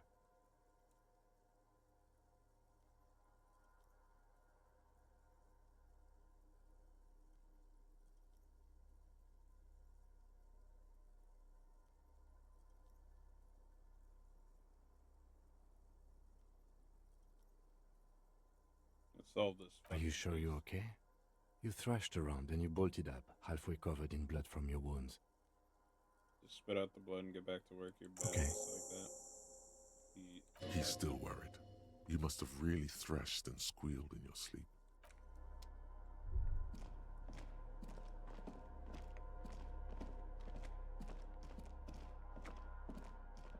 Is there actually a door down here?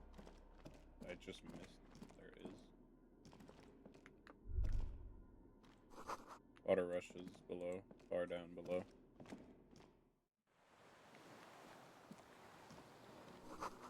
Firing slits. You can't see inside. Must have been a direct hit to take such a huge chunk.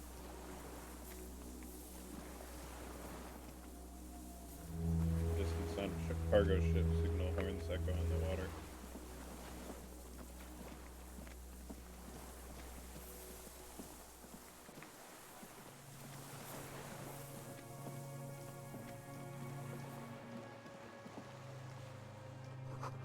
Ice cracks under your feet. Be careful not to fall through.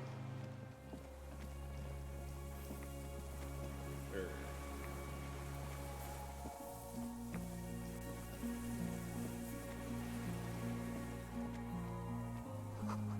The winch is broken. It's eaten what remains of the last chain. A strange feeling looking at the water. Maybe you should just wander off into the sea. Leave it. In the still mirror of the bay, you see Martinez, reflected. Tall edifices of ruins reach into the water, like shimmering towers. And the shacks too. Pine trees and motor lorries, upside down. Islets and posts, like stepping stones, lead into the water in front of you. Go. Step in. It's been too long. Yes, cold and still. But love is warm. Like the inside of yes, yes, yes, yes. No, we're not starting with that. Not now. Not this time. Perhaps there's someone there where it has always been. Maybe. You know it's going to hurt.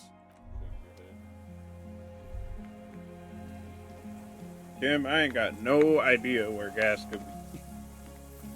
Unless you want to take it out of your Kanema. Put it in the boat. I'm at a loss here.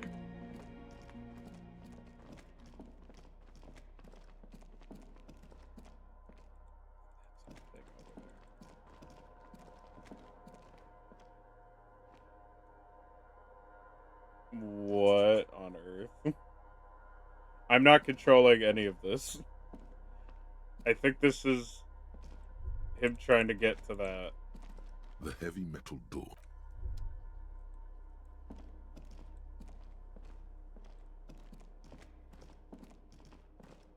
I'm not gonna fall asleep again. That's not happening.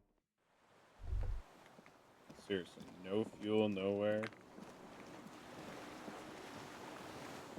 It's not here on the island. I had to come with more fuel. The skiff is... Are you sure? Yeah, I guess. The skiff is... Are you sure? There are things we still need to do here. Alright, let's Where?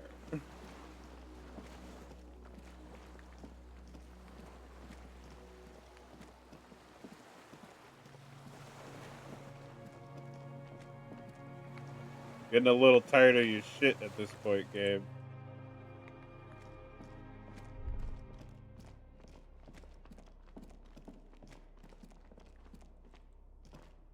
Soft covers. Again, I am not a philosopher. Interesting.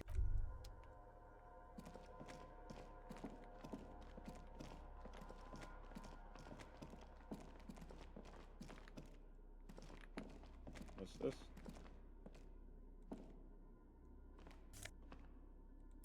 Huh. That was difficult to see.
That's the worst part about a point-and-click adventure is when, what am I looking for?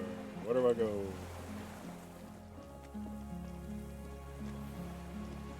This.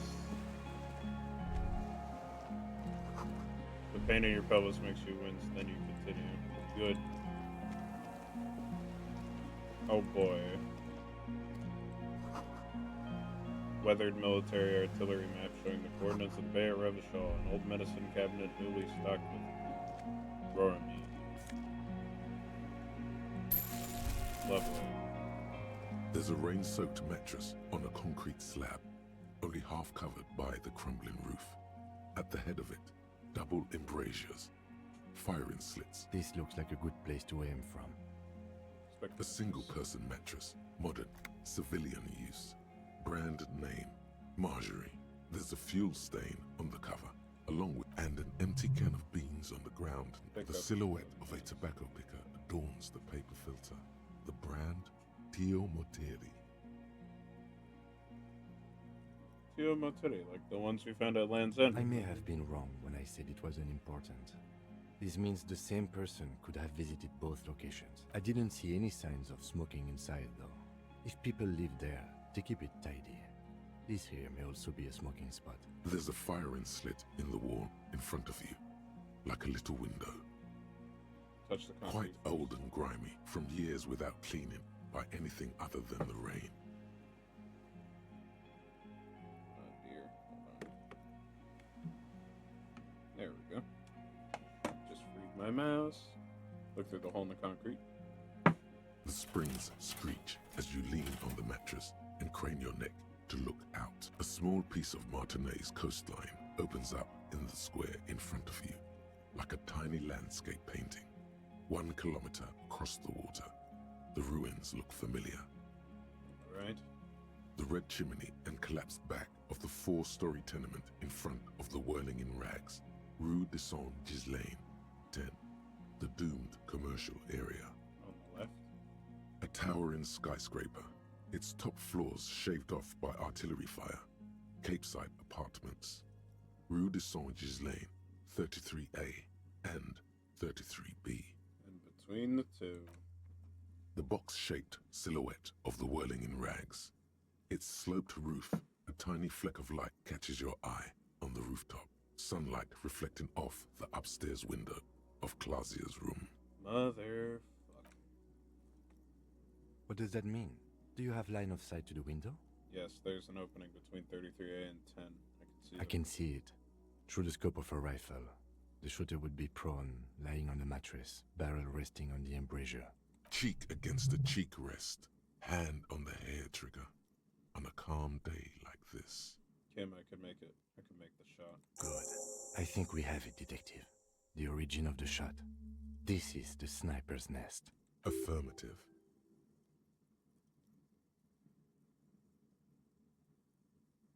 Fine. In our defense, nothing pointed here. Many leads pointed elsewhere. 6 people are dead. We could have prevented it. Don't beat yourself up, officer. We did not put guns in their hands or get them drunk. He looks north over the fortification. The lieutenant pauses. Regret comes over him. We will make up for it. Here. I feel it. Could the shooter still be Where? here? On this island. He does not answer, just nods. With his back hunched, he looks around once more and says, We should move now. Turn around.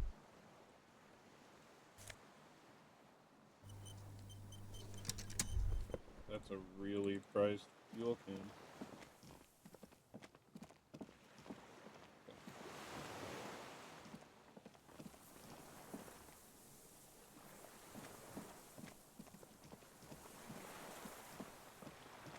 Sometimes walking in the painting doesn't feel the best.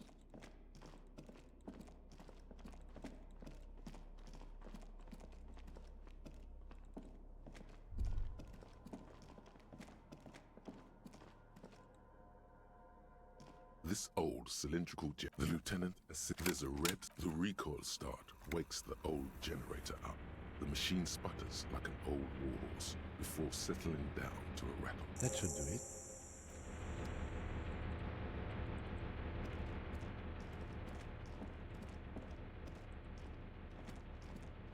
Come on, come on, come on, come on, come on. A dim golden glow. It's on. Turn automatic boot. The blast door opens with a series of clicks. A shaft of light appears, then widens as the light shines in. My question is, how did he shut this door behind him?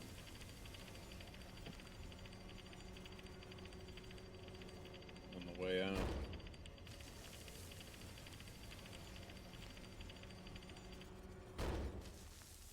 After you. What if we get into another Don't fight? worry. I have a gun. I don't have. Extra good that I do. What's there? I don't know. A thin wisp of smoke rises from a charred black fire pit. A dim golden glow. The lighting in the room turns on with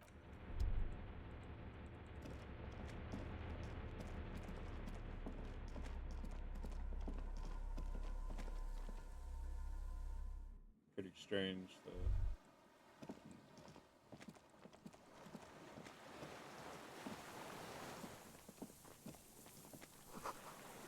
Rumber dinghy, bladed and broken.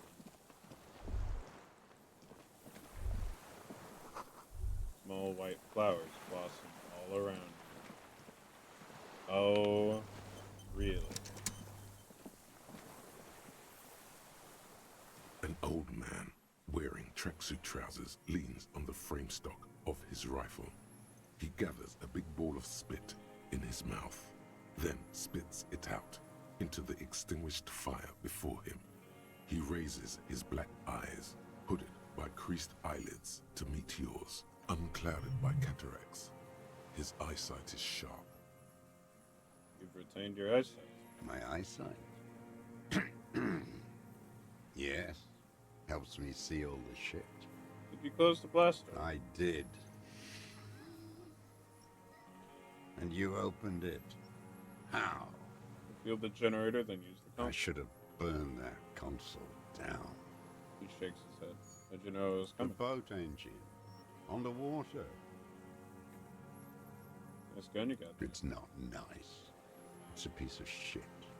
But it gets the job done. Is that a Bellamar grade? It's a 3-Angong 446. Southeast Samaran made. Exotic. Must be defunct too. No modern rifle manufacturer of that name springs to mind. A Samaran rifle. How did you get hold of one? It was sent to us by our brothers in the Sinyao commune. Military aid.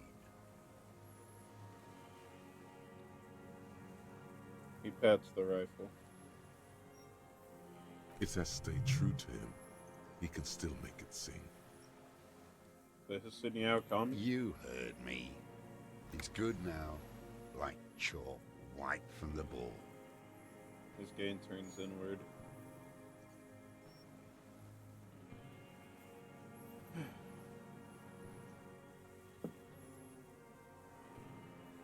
I'm with the police. You can keep the gun, but keep it down. Not one move.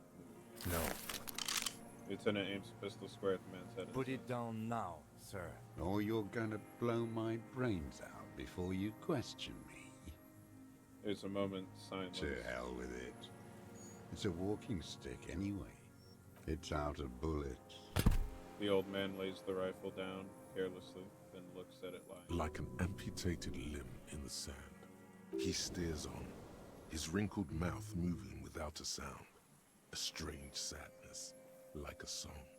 What did you say? The future teaches you to be alone. The present. The present. The present to be afraid and cold. The old man pulls back the hood of his plastic cape and looks up into the sky. It's blue-gray, the same color as the sea. These words the future teaches you. Real music. It's La Revacholière, you shit-licking bougie dog. Chanson de soldat of the black and whites. I'm not a shit-licking bougie dog. I'm a half-dead police officer just doing his job. The job of a bougie dog. Understood. You don't understand anything.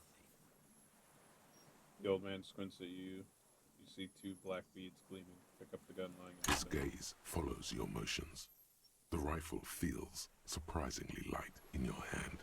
Frame stocked and patched in places with tape and wire. Still warm from his parched hands. Not the metal. The metal is ice cold.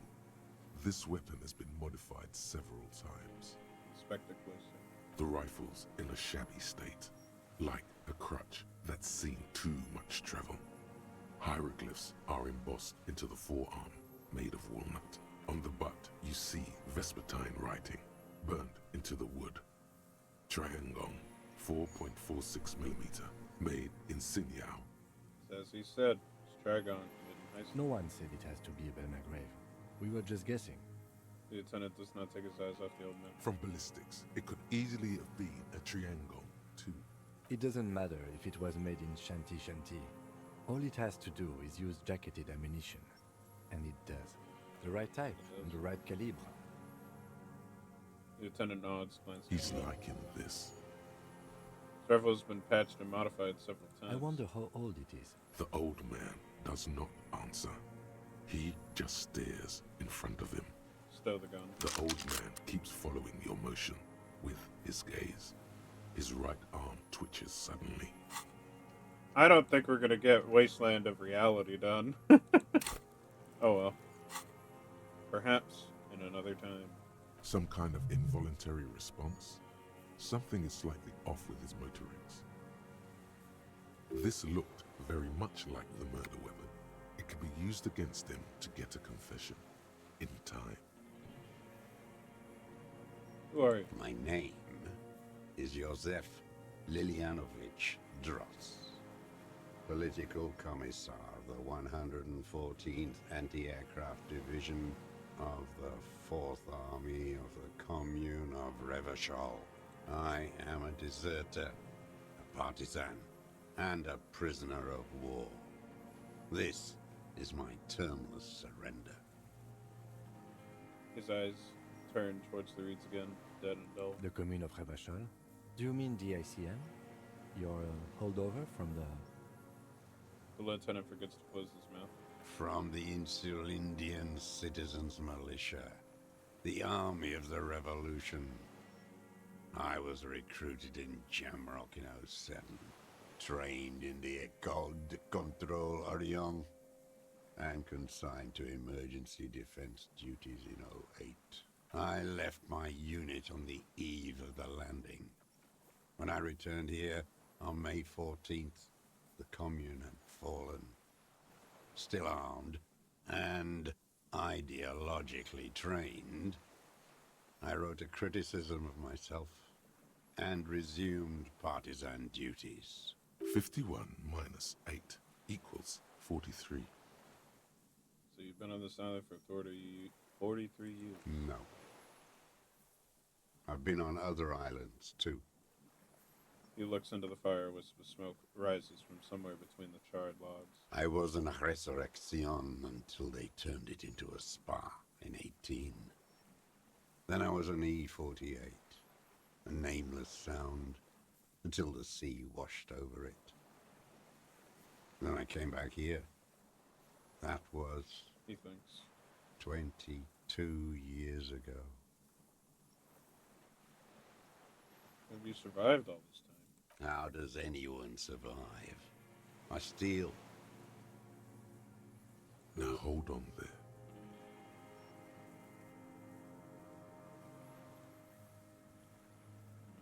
That's a choice. You could have become self-employed, create the system. You're insane and grotesque.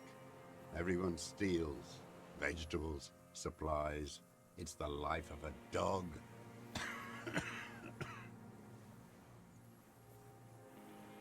He coughs once more, then he puts his hand on How his is your health, Mr. Dross? I've been throwing up blood since winter. Red, like beetroot. Been passing it in stool, too. He does seem frail. Gaunt for his age. More like 75 than 65. Trouble putting on weight could mean cancer. The RCM can provide medical services. You need to be looked over. I need to die. You don't have medical facilities. You have guns. That's all they give you. Toy guns. We have Dramamine and other opioid-based painkillers. You must be okay. I have been running out of that stuff. The light goes on in his eyes as he makes his dry lips.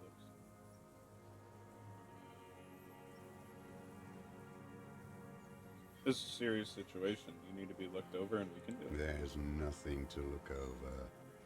The triage is in, and it's black. Administer morphine. Moribund. How have you coped mentally? I haven't. I have holes in my brain. Years missing. Others filled with pain only. A decade of... His eyes roll into his skull and back. I don't even know what. Inferno? He knows the lieutenant is about to say something. I would imagine it gets tremendously difficult, mentally, to live in isolation. Traitors. It's better alone. I watch the people of this city turn the lights back on, more and more each year. Ruins, glimmering in the dark, like a fucking merry-go-round. It's disgusting. He looks down at his shoes, his face parched from the sun and the wind. There's a winsome pain in there somewhere. Are they not heartbroken? How could they have moved on? You said you deserted your unit. I was just 16 years old. 15 when I volunteered. I had a lapse of faith. And of courage, too. Understood. Well done. I won't explain it to a minion of capital. How have you concealed yourself all these years? It was hard in the tens. I didn't have partisan training. They were searching for stragglers, those bloodhounds. Floodlights on the water at night. There were posters, campaigns. We communards still hoped, and they needed to snuff that hope out. The East capitulated. Martinez and Cold City were turned to dust. But Jamrock, Forburg, even Coron, and Boogie Street, of course. Those fucking kips had Marsov coursing through their veins. And others too. Some cordons of Revachol was still fighting. There were cells. I tried to contact them. Soon they all went silent. The frequency's dead. How'd you get here in the mainland? At night, I used a dinghy. I only went after dark then. When I got to the city, I stayed underground. Patrols, you lot, the commons too. They'd started snitching. In the city, you move underground? From bunker to bunker. Not anymore. No one cares now. I don't even have to hide. They think I'm another antisocial vagrant. I could walk straight into that town if I wanted. I just... Falls silent, his gaze fixed on the shacks huddled together across the water.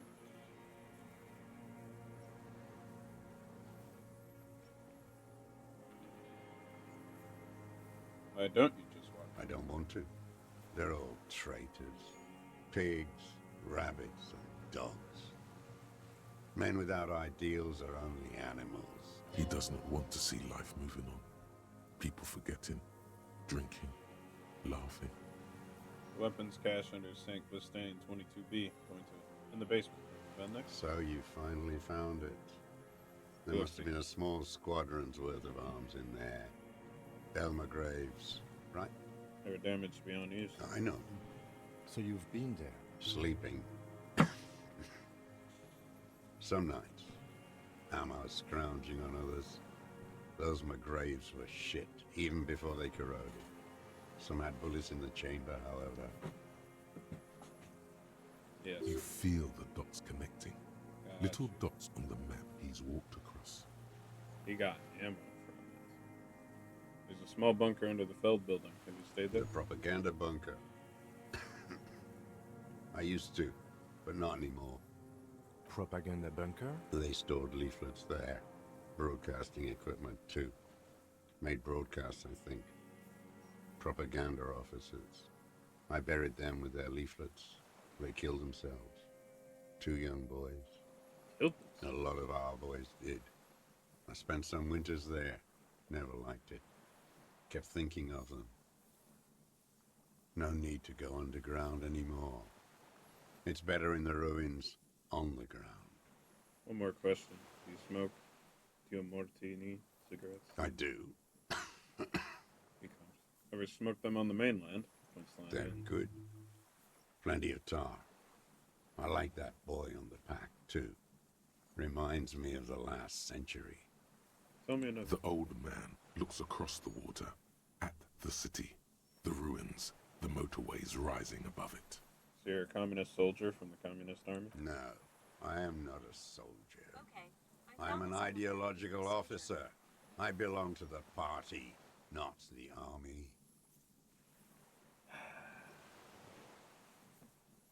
Can we get that again? Because Siri started talking over you. But you said you were trained and assigned to the Defense Corps. Trained in historical materialism, then assigned as a political commissar by the party. These things used to mean something.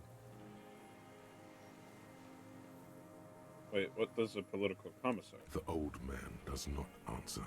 He tilts his silver head and looks at the reeds. You see a small tremor pass through his legs. His job was to assure the army answers to civilian control and follows the ideology of the commune. Scientific communism. A commissaire politique is a knight philosopher of the revolution, a future human. Awakened from shutdown by the promise of ideology. It means you're a trained communist, right? He nods slowly. Then another tremor. I'm a moralist. No, you're not. You're part of the meat shield. He squints. The human shield that surrounds the fascists while they kill and rape. That's what you are. Detective, we have not come here to discuss ideology. He then turns to the old We have man. come to ask questions regarding a murder investigation. The old man spits into the fire pit. He does not say anything more. A jitter passes his lower body. You said this is your termless surrender? You're with the RCM, the coalition-appointed mob that enforces bourgeois morals in Revachol.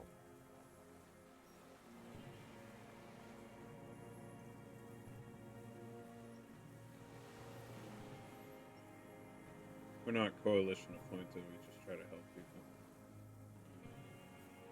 You're the RCM. You represent the Moralist International, the enemies of humanity who took this city. I represent their adversary, le Parti Communiste d'Insolande. Take me to them as a prisoner of war. I have relinquished my weapon. I can no longer serve. No superiors can relieve me of my duty. You bulldoze them all to a mass grave for trying to free humanity. His hand shakes and he breaks into a coughing fit. A spray of blood from his mouth on the black charcoal in the fire pits. Rene, the royalist on the coast, said, The Communards signed the Revacholian Instrument of Surrender. Only the army. Liberal reactionaries signed it for them. Traitors who should have been burned alive. He draws his breath. I am a political commissar of the Communist Party, and the party never surrendered. Is that part of why you've been here all this time? Because the party didn't surrender? He just wipes the blood from his chin.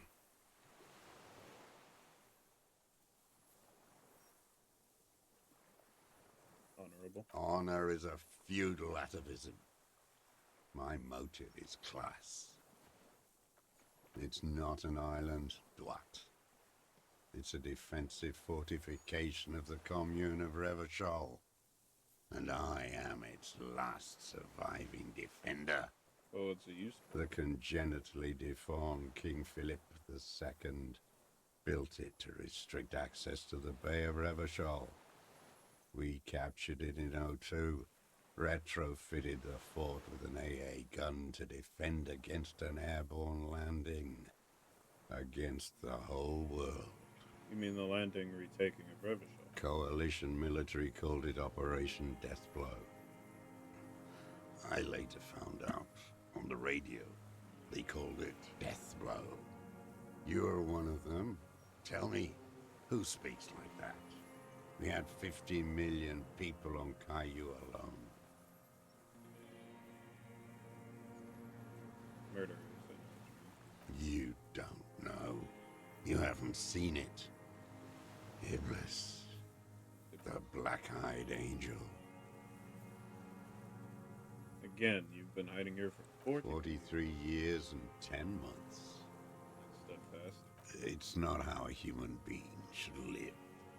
But I had to. I couldn't just forget. I couldn't just forget what I saw. What have you been doing during all this time? Hiding, fishing, waiting. He looks across the water. Where the afternoon grows late, on Rue de Saint-Ghislain, people walk home. Street lights will soon be lit. Further inland, the streets are alive with workers, men, women, children, street hawks and migrant laborers. The temperature is steady. Alto cumulus clouds form above Precinct 41. Always waiting. The old man turns his eyes from the shore and back to you. For her to return. Her who? Girl child. Revolution.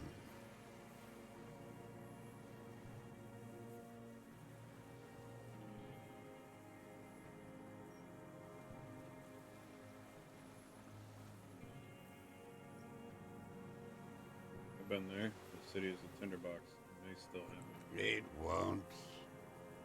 The material base for an uprising has eroded. The working class has betrayed mankind and themselves. The historic opportunity for a revolution has passed. It will not come back anymore, however hard I try, whatever I do. I have another serious question for you. There's nothing serious in this world. It's a farce.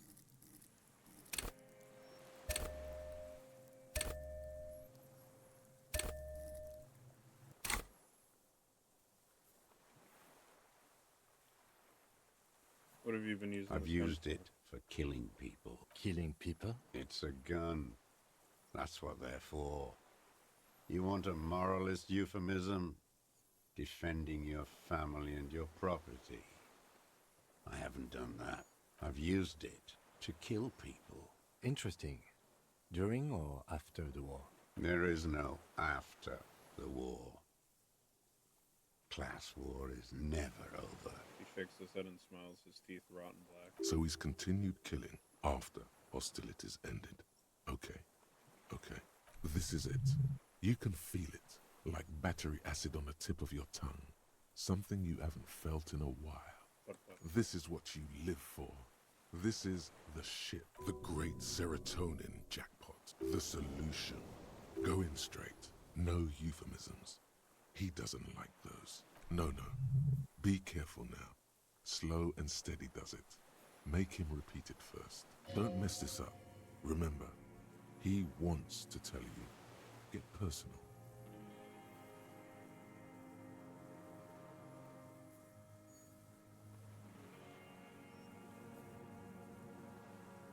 So you're saying you kill people after the fighting, active fighting stuff? What did I just say? He keeps shaking his head erratically. Suddenly he brushes something out of What his did I just tell you? Don't drop the ball now.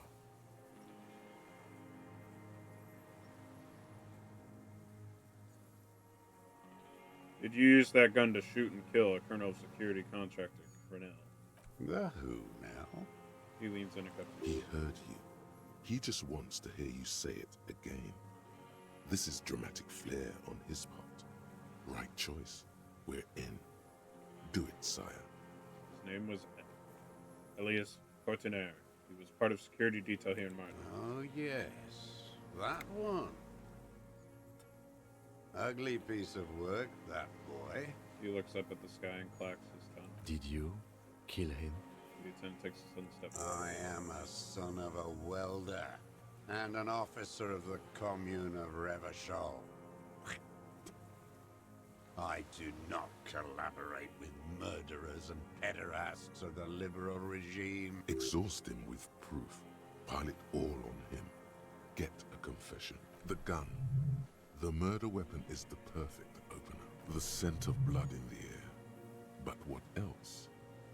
There was something you can't remember. Something about the tracks. Suddenly, all those tracks are so confusing.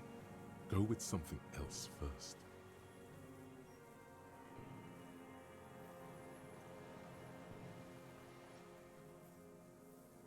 I don't need your cooperation. I've got this from the trade in 44s. Not a lot of guns around that use military-grade ammunition, are there? It's a real gun.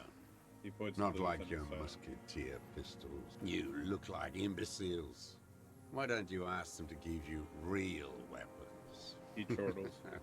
Going against automatic rifles with these toy guns.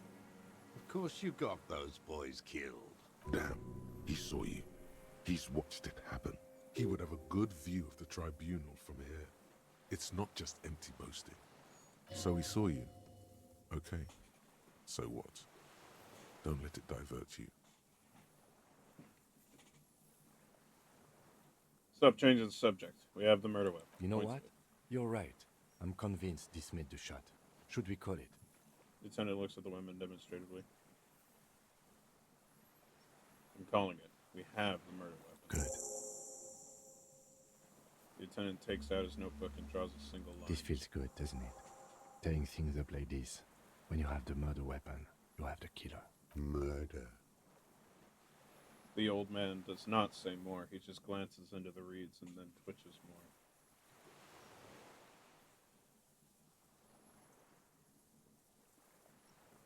We've done the ballistics. Point to the tower. The shot came from I the side. saw you poking around there, looking for evidence. You're damn diligent when it comes to dead fascies. The jitter passes. Did you like the view? You had direct visibility. There are embrasures in the concrete, specifically meant for a top follower to use. And you had a long-range rifle in your possession. The lieutenant softens his You've been here a long time, Mr. Dross. Too long. You clearly need medical aid. I'm ready to die. The man interrupts him, then coughs. I've done my part. He's practically admitting to it. Dead fascists for fascists. Done his part. Just one thing remains unclear. The rifle does not seem to have a scope. One thing, where's the scope? How'd you make the shot without a scope? have something else. Forget about your stupid fucking scope. I don't know where it is. Find it yourself. It's your problem now. He lost it. He just doesn't know where it is. Forget it. Push on. It's the best uninterrupted line of sight into the window in all of Martinez.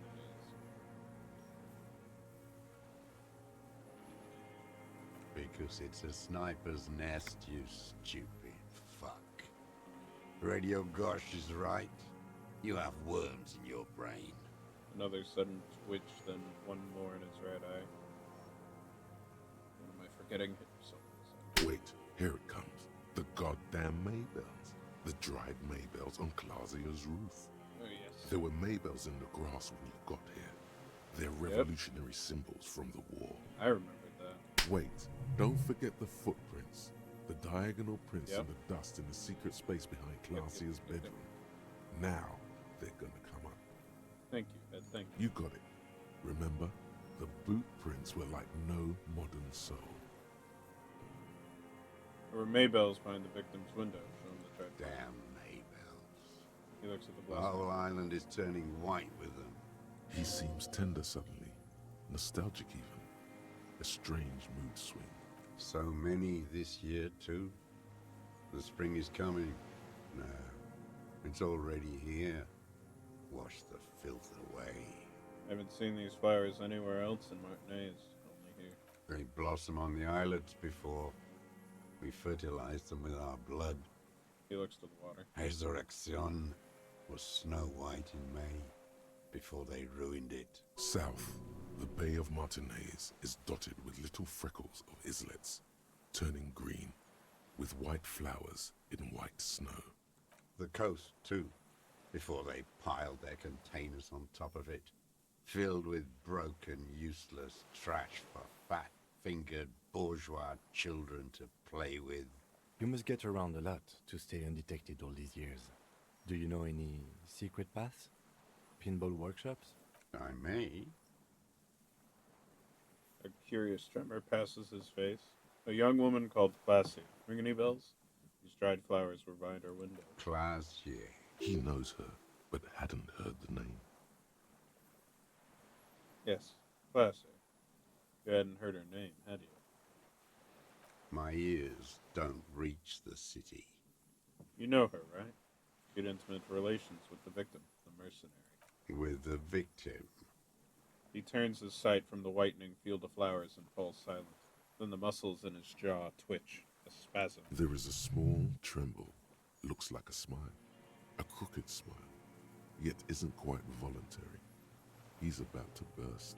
Don't leave any loose ends. Get him on everything. I wonder what brand of boots you're wearing. Everything is brands with you individualists. Who cares what brand my shoes are? Sansa. Some shit. He looks at his running shoes covered in mud. Show me the soles, please, Mr. Fucking imbecile. The old man stretches out his leg. A black and white spiral pattern covers the sole of the worn-out old shoes. The maker is called Sensory. You see their V-shaped logo, but can't make out the size. These are not the unusual horizontal patterned soles you saw in the dust on the floor of the hidden room. They do, however, seem to be about the same size. The size fits, but not the sole. Wait, maybe it's simpler than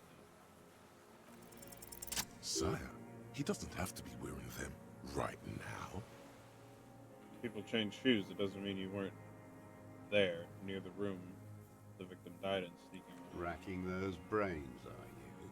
He squints at you. Desperate to report something back to your masters? They must have really loved that dead fuck. The lieutenant gives you a quick sideways glance and nods to acknowledge.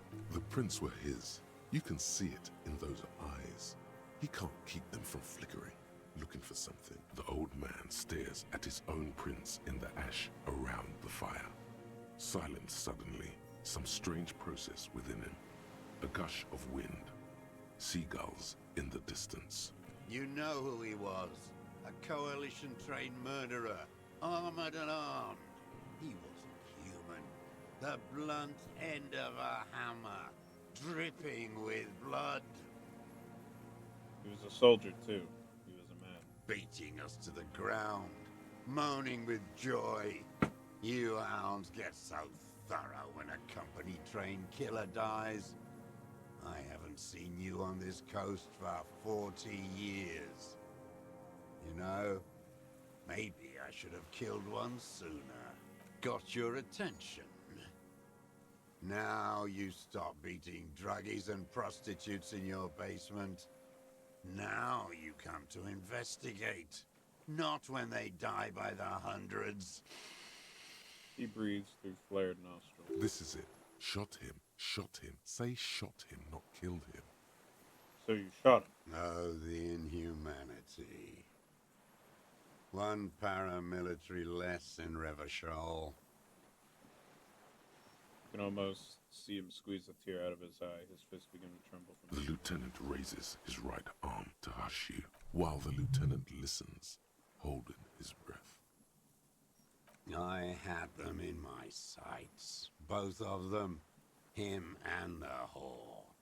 I was breathing with them, in phase, and I pulled the trigger and flew on the air until I landed in his mouth. He begins to smile. I didn't think I had a shot like that in me anymore. I did. I saw him kneel there with his mouth full of death, and that stupid look on his face. And his dick still in her. Then what? Nothing. I went to sleep. Next morning there were Maybells everywhere. The world was white, or what's left of it anyway. My last spring here. I knew the fascists would come to avenge their own, and so they did. Mr. Dross, are you aware you're confessing to murder? Lieutenant asks after a second of silence. Yes. A single word is all you get. And you were looking at Dan, the victim and a young woman, having sex through the scope of your rifle that night, before you shot him? Lieutenant takes out his notebook very slowly. The old man nods. Why? Because that's what they were doing. He shrugs, then smacks his lip. The motive. This is where the motive is going to come from. I don't understand. Do you, detective? He turns to you. I don't understand this part. Why were you looking at them that night? I'm always looking. He cocks his head to the side, then turns his eyes to the city. Another tremor passes his right side, lower in intensity. Are you always looking through the scope of a rifle? He explains. I'm just trying to understand. A rifle scope has the best magnification. And if you don't like it? Click. Pull the trigger. Yes. He Think looks of it as a form of critique. He will not stop now. These dialectical materialist types never do. Exploit it. You got him going. Connect every little piece now. Wrap this up like a gift. Oh. Assesses body language, sure.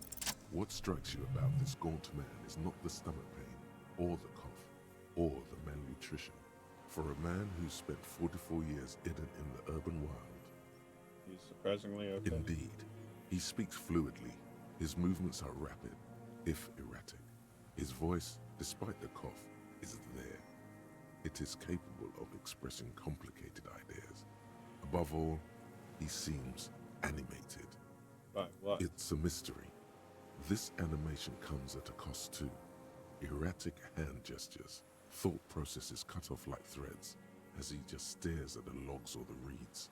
He also suffers mood swings, bubbling to the surface, unconstrained by his nervous system. Dementia. You've seen demented people before. This feels similar, yet different. When his thoughts move, they are lucid, keen even, not senile. Mr. Dross, are you okay? How's your memory? No, I'm not okay. I shit blood, and I'm surrounded by insane people. He waves his hand, chasing something that's not there. There it is again. Erratic hand motions, bouts of rage, and the stomach thing too, of course. What specifically did you not like about what you saw the night of the murder? Them. Fucking. I didn't like that. Okay, then. Splat. A A bloody spitball lands on the firewood. Been looking at anything else you haven't liked? Tragic comedy. Druggies, prostitutes, and rentiers. A strange little engine seems to fire up in him again. It straightens his back. The familiar put, put, put of hatred.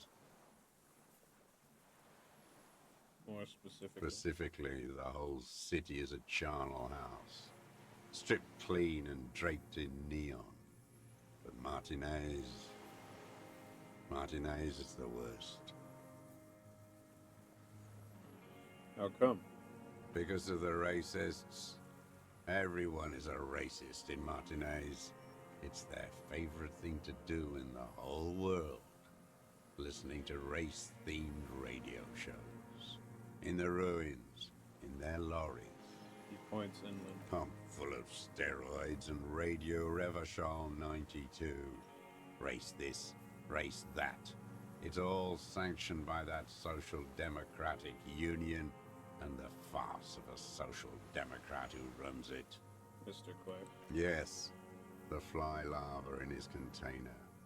He let some nihilistic advertising yuppies erect a statue of Philippe III, a syphilitic murderer, on the town square, to spit on the working class. Anything more? Not since the serfs of ancient Pericarnassus has history produced a more inert social class than the Martinez proletariat. The rest of Revachol at least pretends to rebuild. These people still live in ruins.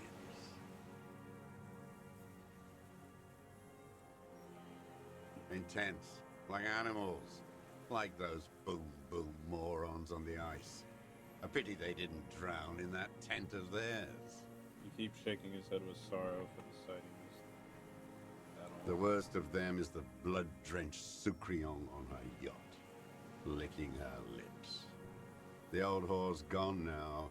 Her gun-toting porcelain men are dead. So, actually, no. The worst is that old cop parading around in his uniform, throwing balls all day. It's not enough that the racists and liberals are dancing on our graves. The old loyalist ghouls still parade the ruins too. Every morning he's there, while the parasites he fought to protect are off in Ozon, or Coyamoran, or some other island they built their palaces on, feeding on drugs and having sex with their own children. Say nothing. That's all the rich really want. Sex with their own children. Throughout history, even the royal bloodline of the suzerain, it's all just an excuse for them to have sordid sex. At least that old cunt, Frisell, is now dead.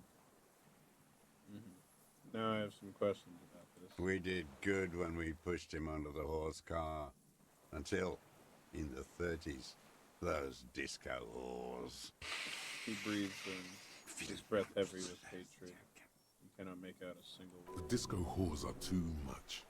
Hatred shuts down his brain's language center, leaving only a nonsensical sputter. There was something about a statue and nihilistic advertising agency people might be worth investigating. Something about the statue on the roundabout and syphilis? Syphilis is a disease Philippe III contracted in a whorehouse. The statue is an abomination. Abomination? The bacteria entered his brain and made him squander trillions on sparkling wine, cocainum, and monuments of himself.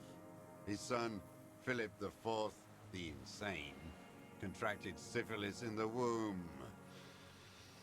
He breathes in with a wheeze of hatred. That is technically possible, although Philippe III was not actually syphilitic. He was just mad.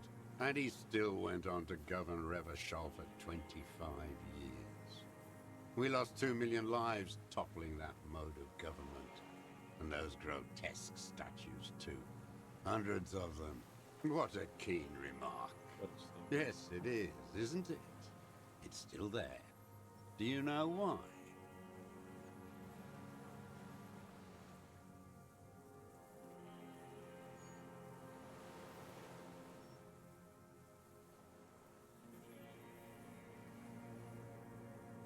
Because the king is holy and his statues are indestructible, but mean it ironically. No. Cynical design cockroaches like you erected a new, ironic version of it. We tore it down with honest, working-class plastic explosives. But there it is again, grinning. He shakes his head in disgust. Art is a bourgeois establishment. It's an affront to humanity. Every gallery should be bulldozed, and the artists should all be given 30 years of hard labor in Yekokata. Wait, the bullet hole in Philippe's heart. The statue had been shot. That was him. It had to be. He's already proven capable of taking a far more complicated shot from here. That was you then. You shot the statue. There was a bullet hole in his heart. I did. A needless, sentimental gesture. I should have spared the bullet for a deformed monster of liberal capitalism. Shameful, really. Yes, shameful. So many others to punish over the years. Isn't that right, detective? He turns to you.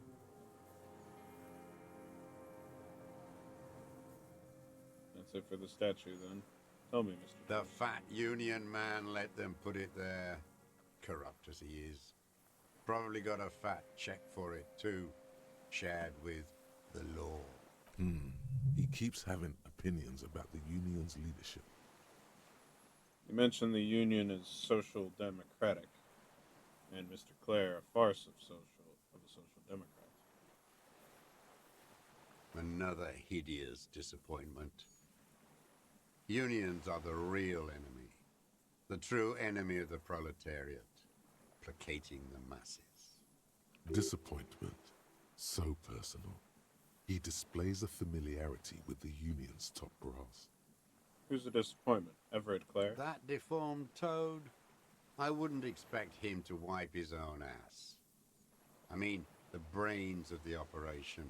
The smart one. Edgar. You mean Edgar? Everett's brother? He talks a big game about uprising and social base. They must have sent the smart one to some university in Le Jardin, where it's alienation this and hegemony that. You talked to Edgar? First against the wall with him. He stopped poking at the ash now. He just shakes his The Clares wouldn't miss a man hidden in their own backyard. Not all this time. Nothing happens in Martinez without them knowing. Of course. Maybe the Clears asked him to. Have you approached them? I haven't approached anyone. I hid. It was Edgar who came to me. How did he know you were here? He didn't just stumble in like an oaf. He figured it out. Some kids told him about a monster on the island. I told you, he has brains. He points to the path leading to the tower. Stepped right off the boat and walked down where you came. I even kept the door open for him. Thought he was a man of the left.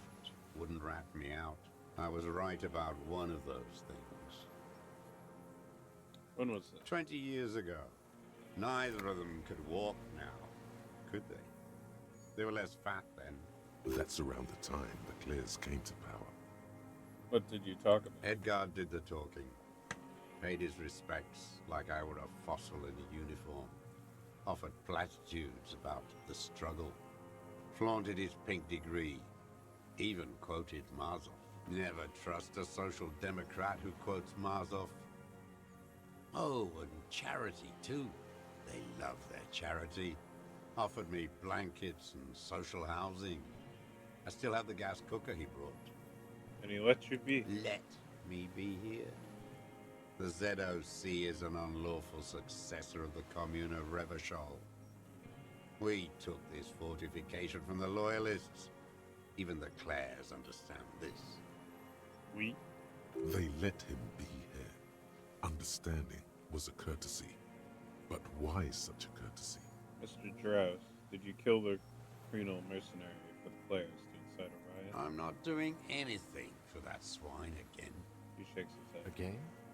What have you done for Edgar before? Tried teaching him some Marzovian socioeconomics. They didn't stick. We parted ways. He coughed. Okay, He didn't do the hang the man for that, but he's insinuating something. Let's go. Horse. Is all he says. Even that word has to be pushed through the teeth with great force. The rage seethes too hard. A steel between him and Edgar. The connection comes to you like a splash of cold Damn. water. Dark, cold water. 20 years ago when you met Edgar, the Clares didn't run the Union yet, did they? A sputter from the old man. He acknowledges it. Here we go. A twist behind the dark bend. Who did? That bourgeois cow. Tiffin Holly was her name. Licked the rich man's hand every time he came to town. Never seen a labor leader so hot on mutual cooperation and money. She liked that too.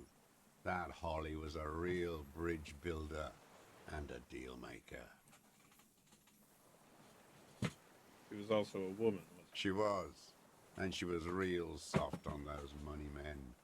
Had a Barbara Muscova bag over her shoulder that she liked to bring to work. she? And then she just disappeared. Called in, they say, on the eve of battle.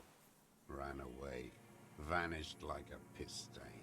He squints and smiles at the black log. No, that's not quite it, is it? Did she? They say her daughter called in, not her personally. But that wasn't really her daughter, was it? No, I guess it was not. You could swear you see the embers glow again under his eyes in the dust. Edgar had someone make the call. What was that, Mr. Trent? She couldn't make the call herself. Here it is. The bend in the river. Why? Because she was dead. Just say nothing. The cow caught a bullet in her right lung. Fell into the canal grasping her tit and drowned. Or bled? Hard to say. It was a sloppy job. And a moving target. She was going home. Waddling. Dressed in yellow. Drunk like she often was. The ruins were black around her. And she had a yellow leather bag under her arm. She tried to cross the canal, heading home to Grand Couronne or Betancourt, someplace like that, where they build those new bâtiments for the people who flourish in the hell around her, and the ruins. It was you. Make a motion like shooting a rifle. It was someone. Someone shot her. He shrugs, his eyes grow cold suddenly. Or maybe she just fell. I get these violent ideations. My memory is filled with holes, especially the 30s. All I know is nothing changed. Not in the material base, not in the hegemony. There was no uprising. Just words. The Union fizzled, sogged. Nothing came of it. Nothing. Edgar didn't keep his part of the deal. I sputter again, nothing more. If you were to testify to this, give the RCM something on Edgar, you could walk. Lieutenant says in a voice even calmer, as if it were nothing at all. We would strike everything you've done and process you as a POW. You were in a war. You were on assignment. We could even extradite you to the Samaran People's Republic. A degenerate worker state. Go shit. No, thank you. I'm Revacholian. My days are short. I will rot away here, in a moral intern cell. I will not testify to anything.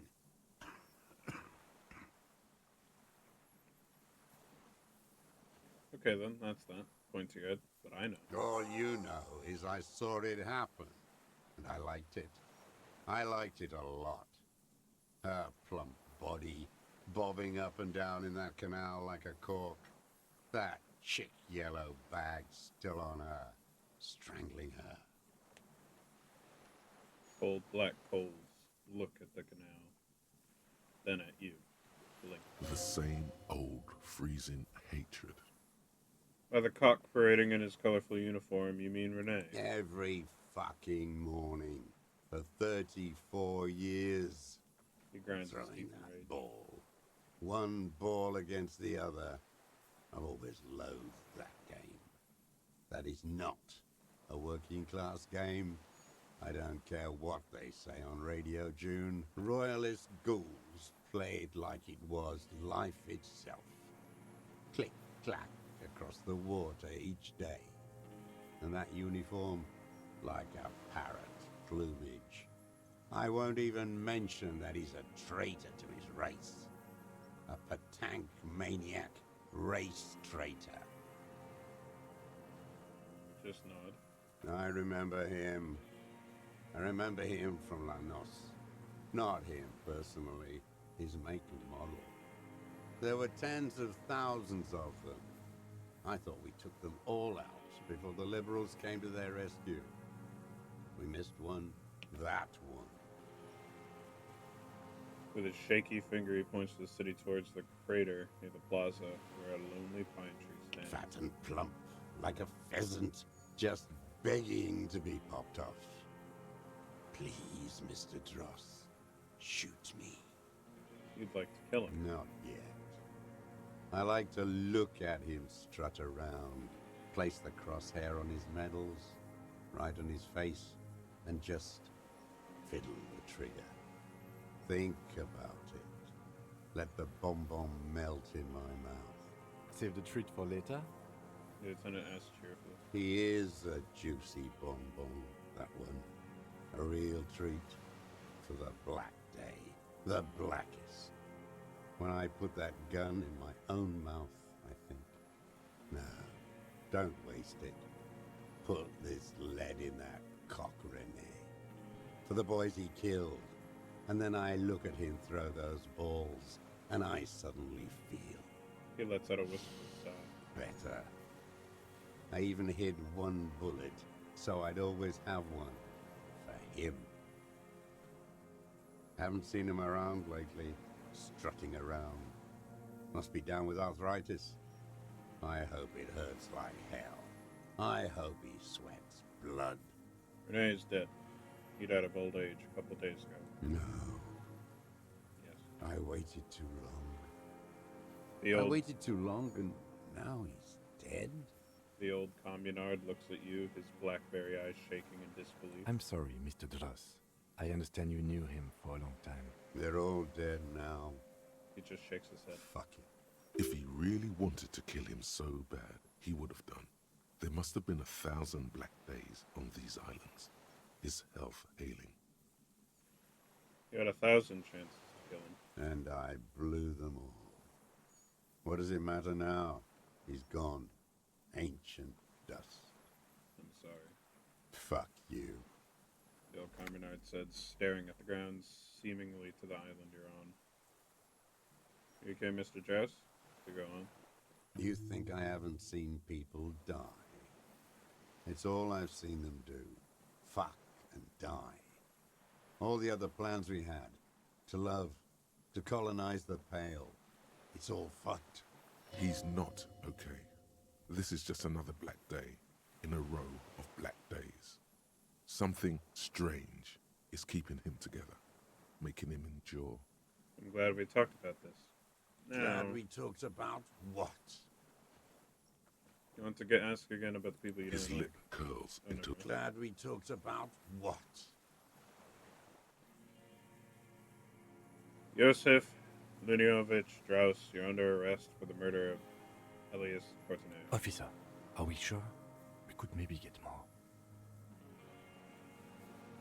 Who cares how much? He's an old man. We've been thorough. Josef Lilianovich Dross, you are under arrest for the murder of Elise Cortenard. You will be taken to the nearest prison holding area for preliminary investigation. What?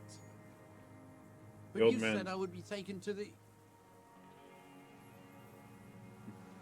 This terror is the sum of all the uncontrollable movements and mood swings he's been exhibiting.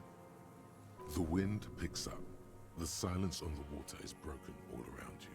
Little shivers of waves appear. The lieutenant continues, like an incantation. Your wayfarer rights have been suspended. Information provided to the officers on the scene will be used against you by the prosecution. You will be given legal counsel within 1 week and must face court in 44 days. Do you understand?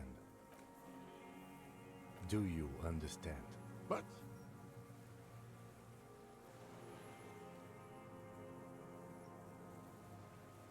him, he's afraid. No, I don't want to. I have to stay here. He looks at the reed, his eyes submerged in growing He's sand. sweating. Beads are forming on his forehead. Your confirmation is not required, sir. Now on to the boat.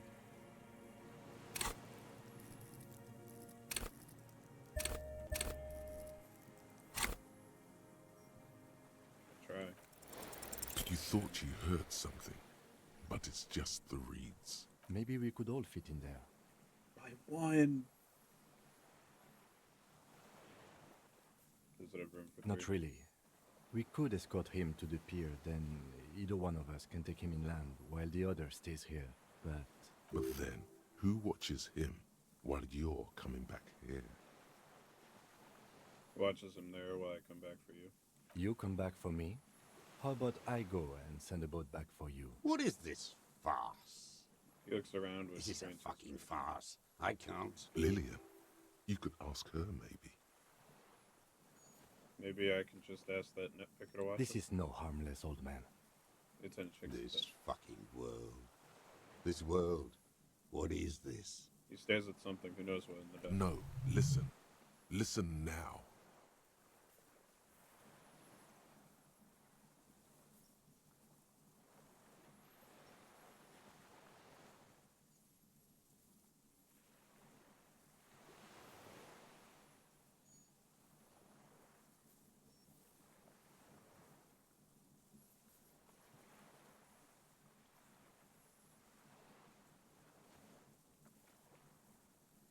We could all fit in this little boat.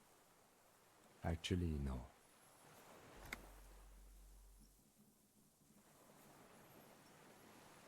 I could come back for you once I've taken him to the Okay, precinct. how about I take him to the precinct and you wait on the island? I'll do it. Let's not get into This world. What are you talking about? Is this? His voice drowns out in a sudden gush. The wind is cold from the east. Your skin is crawling suddenly.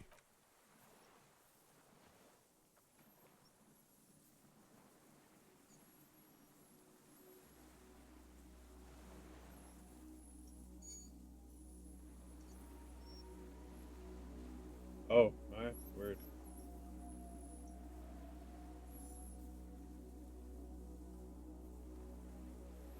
I guess she was right. A delicate tangle of arms and legs unfolds from the reeds, limb by limb, to then just stand there, moving its scythe-like arms in ghostly silence. What is that? What are you talking about? The old man looks at the reeds, then at you. The giant stick insect. There's nothing there. He looks The confused. stick insect is over 3 meters tall. It looks straight at you with its tiny pinprick eyes and its grotesquely small head. You feel your legs shaking under you and your gun hand move to your holster, but you don't have a gun. Finally gone insane. And You feel the lieutenant's hand on your back, and then you hear him say 4 words. I can see it. Thank God. If he can see, then you're not insane. But that means it's really there, spinning slowly, in absolute silence, its limbs long and slender. Be very, very careful. the lieutenant whispers, then takes a step toward the giant anthropod. Yes?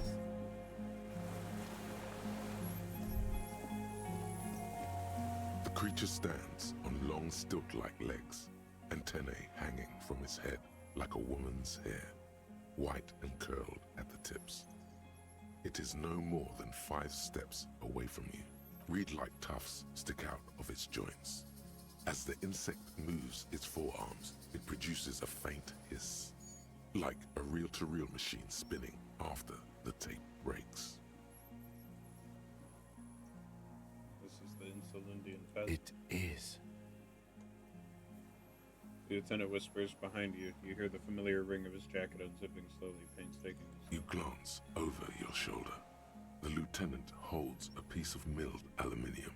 He begins to pull it open, extremely carefully. It's the camera. No, the flash will scare the creature off. Warn him now. Kim, the flash is loud. It won't like We need a photo. No one will believe us. He continues to pull the lens From open. the corner of your eye, you see a sudden cascade of motion ripple through the phasmid's limbs. A series of ultrasonic clicks fills your ear. Stop. Let me I won't approach. be one of those fools who didn't take a picture. Yeah, stop fiddling with the camera, but stop. You see the phasmid turn to him, its mandible antennae reaching out. Its motions are quick, sudden. Who cares what they Understood. think? Of course. He says The spindly mechanism turns itself back to you, its antennae taking their measure of the air, slowly. Slowly, with your breath held, you take 2 small steps toward the phasmid. The creature lets out a series of ultrasonic clicks that swarm around your head like swallows. Like laughter, a sort of happiness. The tracheal system on the creature's abdomen expands in front of you to take in and expel air. It's smelling you. Hissing and clicking, it extends its mandible-like antennae to greet you. You're right below it now, looking up at the colossal chitin of its white limbs. The head of the creature is crowned by reeds, and its eyes are like small droplets of water. Okay, Kim, take the picture. Okay. There is no change in the insect's motion while it's being aimed by the camera. It remains fixated on you. In 3. If it moves, you jump back. I'll shoot. Here we go. 3, 2, 1. The shrill flash of the camera cuts the air like the blade of a sword. The phasmid freezes in its bright light. Head turned toward the lieutenant, hypnotized by the flash. It stands frozen before you. I got it. You hear the lieutenant whisper as the creature's shape develops onto the photo paper in his hand. A polychrome ghost of white streaks against the reeds in the sky, and you, as a shadow before it. Carefully put its scythe-like forearm. The limb before you is incredibly light, like eggshell. It's much lighter than a reed. You feel a soft push could tip the creature over. Its hollow exoskeleton collapsing. Warning! Pull your hand away. A sudden shiver passes the limb. Looks like the creature is awakening. Wave by wave from its stupor, some sort of countdown process is happening. That's all you have time to think. You got it. Back off. Another shudder pulses through the creature's limbs. It jolts back to life, like a record continuing where it left off, in a swaying, praying motion. Even the small black pearls of its eyes do not stray from you. Disengage slowly. As you back off, the phasmid also takes a step back into the reeds. Something tells you the next time you engage and disengage, it will probably flee. The arthropod follows you with its antennae. As you back off, the cracks and hisses of the tape that's come to its end grow more distant.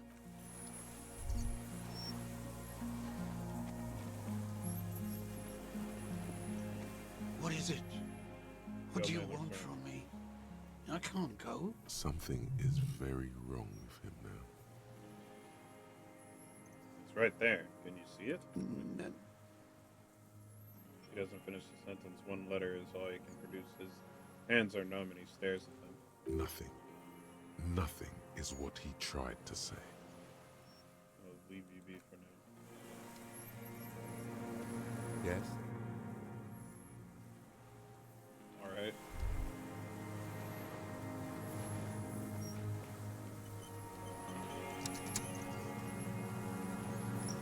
Hissing and clicking, the arthropod the insect stops its stridulation, seeming to observe you.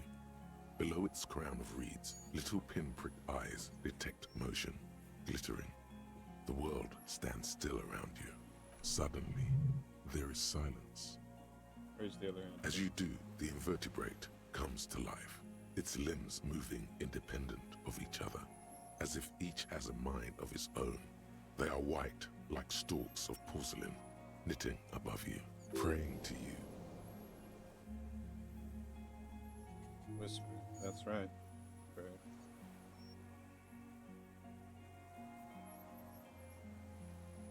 Don't pray to me. The reed creature does not stop its stridulations. It towers above you, parting the reeds it emerged from. Tuft-like structures still rustle on its joints. Perhaps it is preparing to eat its god. Hello, I'm here. I don't really know. No reply. A total ancient silence comes from its mouth, along with what appears to be some kind of foam. The stridulations of its limbs continue all around you. The invertebrate stops, raising its scythe-like arms and tilting its tiny head, formed from the fused plates around its mouth. For a second, the effigy is frozen. Then it nudges back into motion with a click. Tell me, what are you doing? I exist. I exist too. Tell me what it's like for you. It's wunderbar. Yes, holy is the Lord of hosts, and all the earth is filled with his glory. Now, I will tell you what it's like for me. For me, it is a series of half-lit images, a kind of darkness, being intruded upon, transient, dim, moist, Intruded upon? By what? shapes of plants and animals, and internal sensations, a swarm of sounds, tiny vibrations on the inside of my forearms, all speak of complexities totally beyond my understanding. I am at the end of a narrow funnel, weightless, so light, it only feels like something to be me. In truth, perhaps I'm nothing. I certainly do not have a soul, and if I did, it would never ache. You're the type of animal I would like to be. Are you sure? Yes, I'm sure. Why do you ask? Sometimes, when molting, I will grow a lost limb. One time something went wrong, and a small leg replaced a missing antenna. That's cool. No, the leg tried to move around independently, making it hard to walk. You don't have a foot there now? Yes. Thankfully someone ate it. The next time I molded, I grew an antenna again. I'm a detective. So am I. I was born to detect sucrose rewards and semiochemicals. What were you born to detect? I was born to detect you. Yes. No one detected me for such a long, long time. For thousands of years. I dithered, out of sight. Trapped myself in greenery. This is my master. No one believed I exist. Almost no one. Until you came, detective. Dripping off blood that smells like strawberries. Across the calm sea. The first in 1,000 years. Where does this come from? All this around us, the world. Not even the birds know that. Not even the water lily. Then all we can do is beat our fists against it day after day. No answer. You can also eat it. If it's a leaf, you can put it in your mouth. Yum yum. Or a reed. Wait, so So you look like a reed and you eat reeds? Yes, they don't mind. Have you accidentally eaten another reed phasma? Yes. I once Aw. cloned myself and ate the little ones. Aww. It was winter, and I woke up at the wrong time. It was an accident. What exactly are you? I am an unknown species of the order Phantasmadia, endemic to the Insulandian Isoma. For the last 350 years, I have hidden in plain sight, masquerading as the reeds, molding, cloning myself, unfolding at night to play with trash bins and boys. No one unnoticed by the first settlers and the land surveyors of the suzerain. Also, by the soldiers of the revolution and the officials of the occupation. Even the Seminese islanders who came here first, but did not stay, have not seen me. I have stayed hidden through 4 forms of government and 2 scientific revolutions, until I was accidentally discovered by a detective of the citizen militia in Revershaw, district of Martinez, March 51. That's insane. No, you are. The moral of our encounter is, I am a relatively medium life form, while it is you who are a total extreme madness. A volatile simian nerve system, ominously new to the planet. The Pale too came with you. No one remembers it before you. The Nidarians do not. The radially symmetrics do not.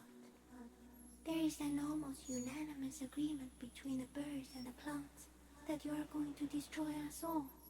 Wait, what is the Pale? It is a nervous shadow cast into the world by you, eating away at reality. A great, unnatural territory. Its advent coincides with the arrival of the human mind. I don't have that kind of power. You're a violent and irrepressible miracle. The vacuum of cosmos and the stars burning in it are afraid of you. Give me enough time, you will wipe us all out and replace us with nothing. Just by accident. We suspect it will be something like the oxygen holocaust that wiped out anaerobic life 2.6 billion years ago, when organisms first started breathing. Only much worse.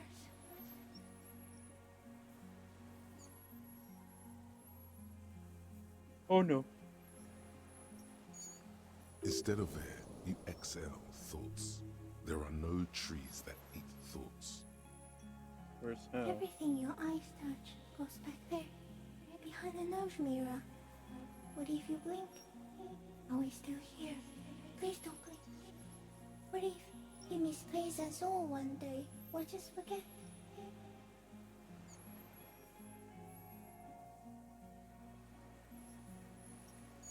Be extra careful not to blink, stick inside. Don't worry. Please be. Or one day, one of you will close your eyes and sigh, and open them to see that none of this ever existed. Kim, am I having a violent epileptic seizure? It doesn't look like that, no. It doesn't look. You're just staring at it.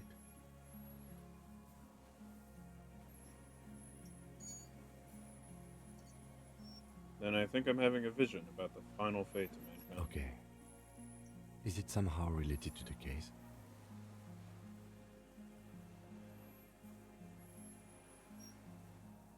Sort of. I think you should back away from the unstudied species now. I have to say goodbye now. I have no more thoughts. That was all. No, there is one more.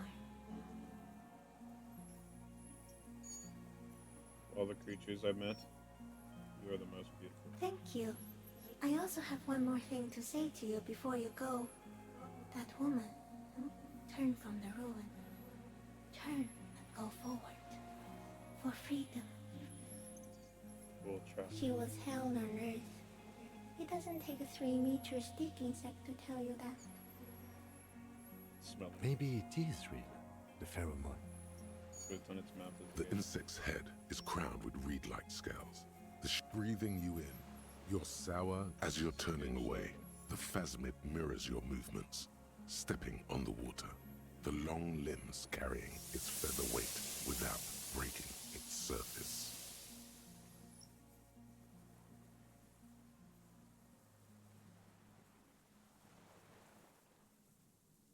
And just like that, it's gone, skating away across the sea's calm mirror like a skipping stone, leaving nothing but circles on the water, and something under it.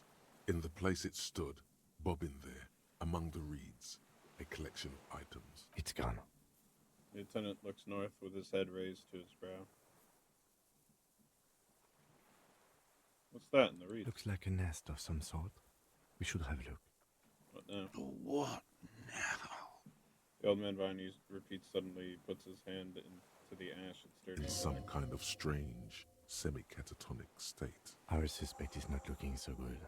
We need to check on him.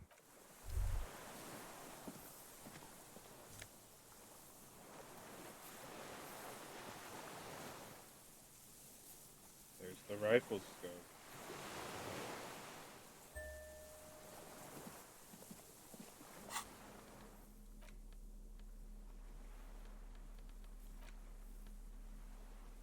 Yep.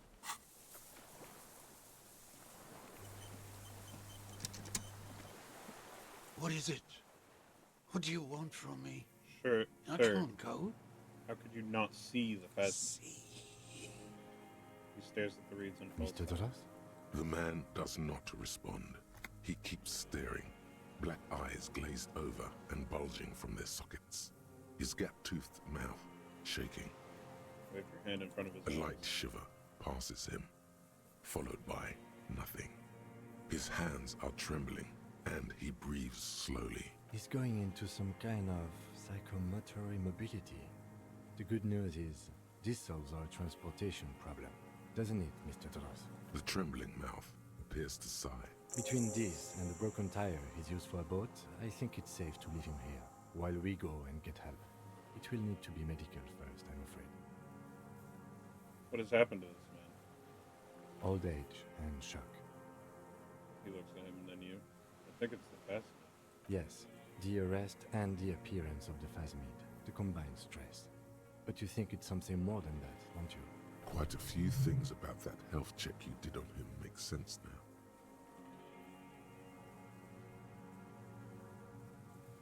You couldn't see it. It's just the reeds were. That could be part of the shock. But you're right, something is off here. He touches Mr. No response. Maybe this is how the phasmid has stayed hidden all these years. Then how did we see it? Oh, you mean, whatever does this, does it over time? Teenagers, kids, drunks, sightings are brief, and hence not credible. But anyone who spends a long time with it. Yes, you forget. Mr. Dross, have you ever seen a stick insect pretending to be the reeds? The doctors will have to look at this. I hope your station has better medical personnel than 57. This is a little advanced for a nurse. Before, when I evaluated his state, he seemed strangely He animated. was energetic and articulate. After all these years alone, with little hygiene or medication, I would expect worse. Perhaps this animation is induced by something in the phasmid. It does not seem to be animated now it's left. Honestly, I'm ready to believe anything at this point. Maybe it is psychoactive. I mean, why not? It's 3 meters tall. He takes off his glasses and cleans them. When he puts them back on, he's still staring at the sea. We've been here for a long time. Who knows how much of it is in its company. He did seem distressed when it finally came to arresting him, like he didn't want to leave this place, and the insect maybe. He looks at his notebook. I have absolutely forgotten to take notes. I hope I remember all of this. This will be one hell of a report. Thank God we have the photo. No one would believe you without it. We have found some things in the phasmid's nest, Mr. Jones. He stares into the reeds. Your words don't stir anything in him. Perhaps you should.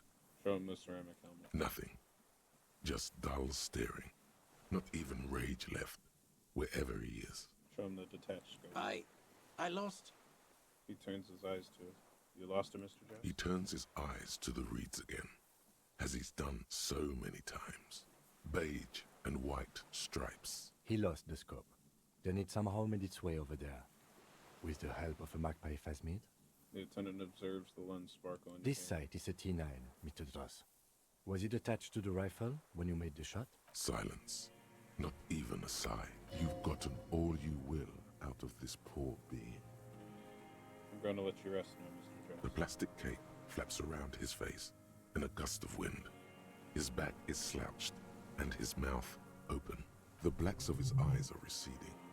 His pupils are returning to normal. Hang tight. We should think about getting back to the mainland. To get help. He'll be safe here. If we don't take too long. Yep. For sure.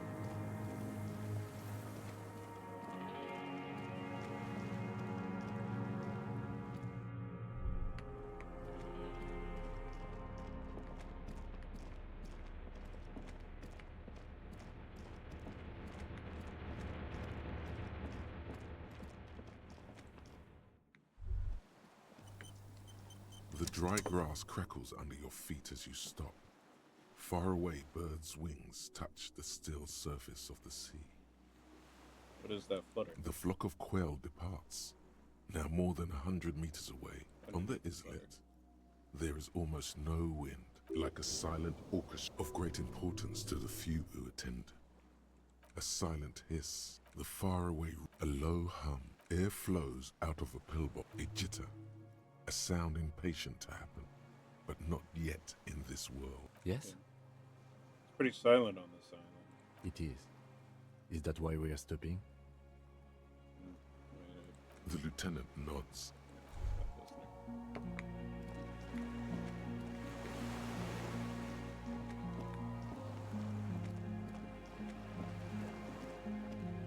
The skiff is sweat. Let's. We are done here.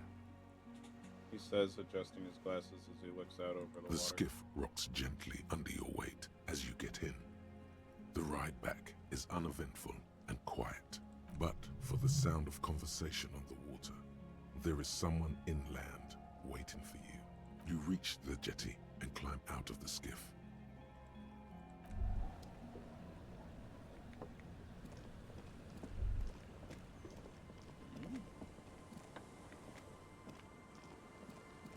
Look what the tide brought him. Says the man without sunglasses. Suddenly his expression changes as he tilts his head. Harry, you're bleeding all over the place. You're half dead. Whatever this is, it is completely unimportant compared to what you've just seen. This is the man with sunglasses from the Whirling in Rags. But where are his sunglasses?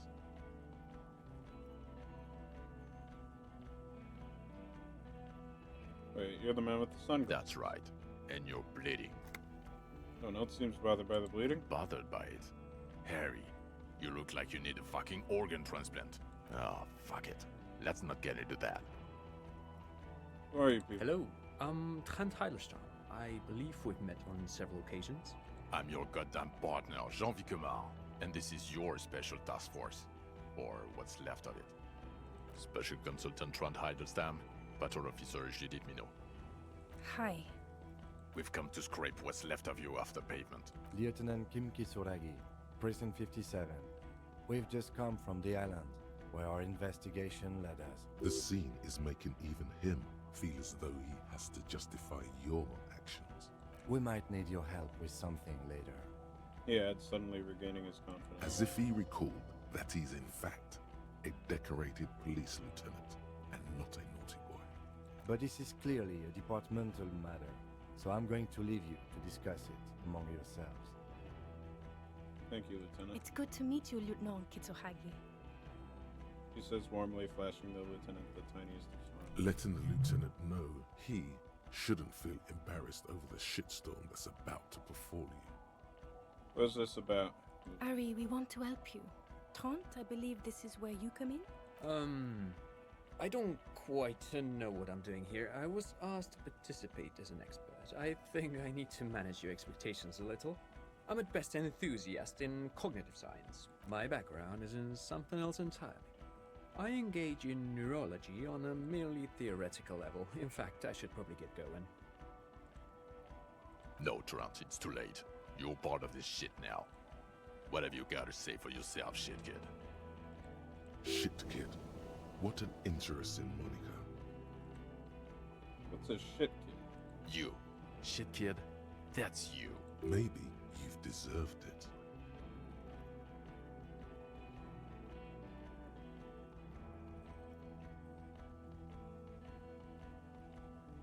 You aren't the man with the sunglasses at all. You're not even blonde. Guilty as charged. I heard you'd lost your mind and your memory.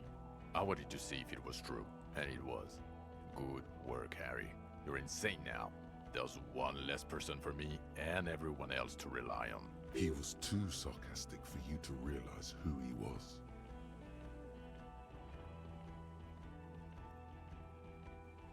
Actually, I suspected something was off. Did you? Or did you literally not recognize my face? We've been partners for how long, Harry? Don't answer that. You don't remember. So, Trent Heidelstein turns out to be Special Consultant Trent Heidelstein. Yes. I'm Trond Heilestam. I never said I wasn't Trond Heilestam. Wait, what was up with the kid then? Mikael? Mikael's my son. Oh, okay, sorry. No problem. So what are you special consulting here? What indeed? I was asked to share my take on some of the more obscure theories developed in Königstein in the 30s, like partial psychotraumatic amnesia, group personality theory. He's here to see if you're insane. He is smart. Let's move on. You mentioned a task force. Yeah, Major Crimes Unit, under Lieutenant Dubois and Vicomar. Ring any bells? Refresh my memory, who else is in this? Refresh your memory?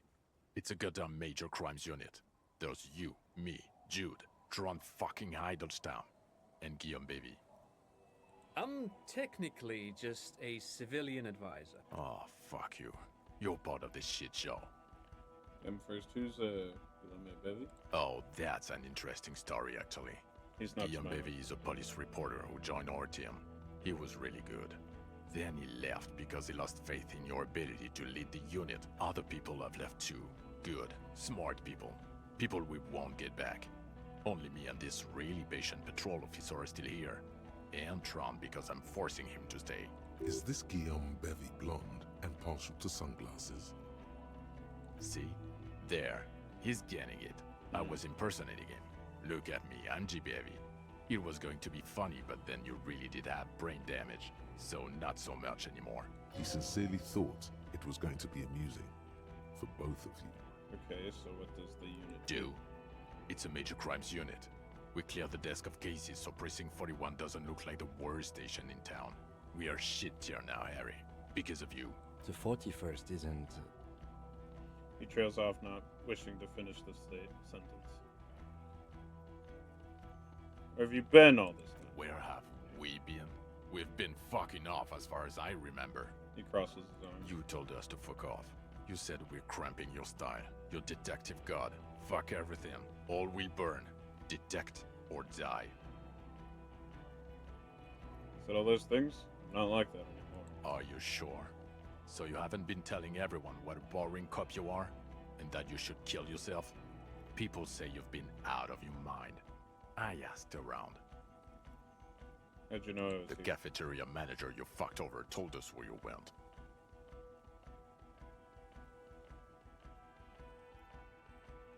I understand. Okay, guard told me. And people on the street helped us too, with your whereabouts. You're a legend among the drunks, Harry.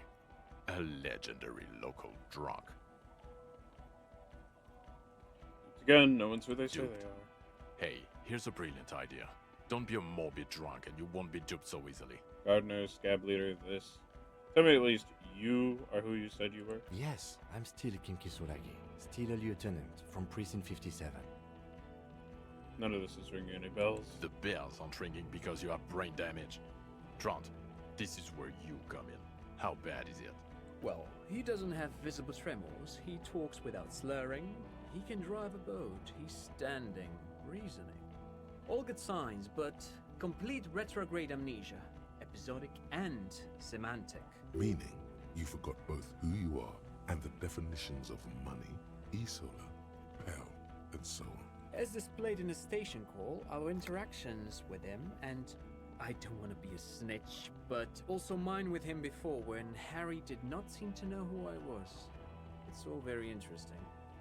Interesting? Yes, interesting. I have my theories, but I would like to hear Harry's thoughts first. Harry, what do you think happened to you? Neurologically, psychologically, and why not socioeconomically? I drank so much I lost my memory and now I'm slowly recovering it. He is. He's getting better. And I can confirm that he drank a lot of alcohol prior to it happening. I believe he drank. People do that, especially this one. What they don't do is forget their whole life because of drinking. But Detective Vigmer, he has blanked out before. I have? Yes, a couple of times. After some of the more serious benders. One was after the two drunks case, the other when we looked into that mural. So you don't remember not remembering. Beautiful. The two cases in your ledger. The unsolvable case and the Next World mural.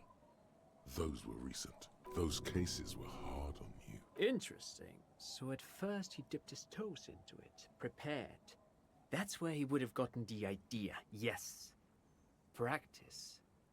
And then he used alcohol to get there, so to speak. What do you mean? Well, here's my theory. What if this is an absolutely normal reaction to the world we're living in? What if this is not a significant anomaly at all? Something to be explained, approached as a defect? Look at the sensory input here. He gestures towards the scenery. Look at the ruins, the neon. Listen to the radio, the multitudes, the people. Live here for 40 years. As a police detective, he's like a magnetic reader on the world team, to borrow a known metaphor. Harry's been pushed flat against it. Total input. Hardwired to the free market. He just needed for it to end. Okay, Trent, thank you. That's absolutely meaningless. I'm glad we brought you. Will he or will he not be able to work in the major crimes unit? Is he a cretin now? I want to know that. He's not a cretin, and he is able to do work. If not in his previous leadership role, then as a line detective. Line detective is good for now.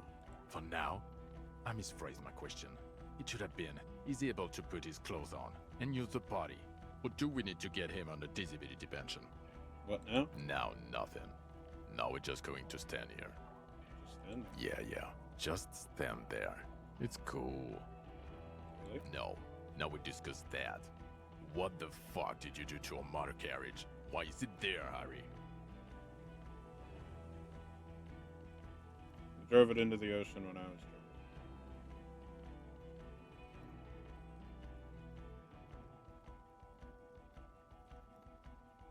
Ah, so refreshing.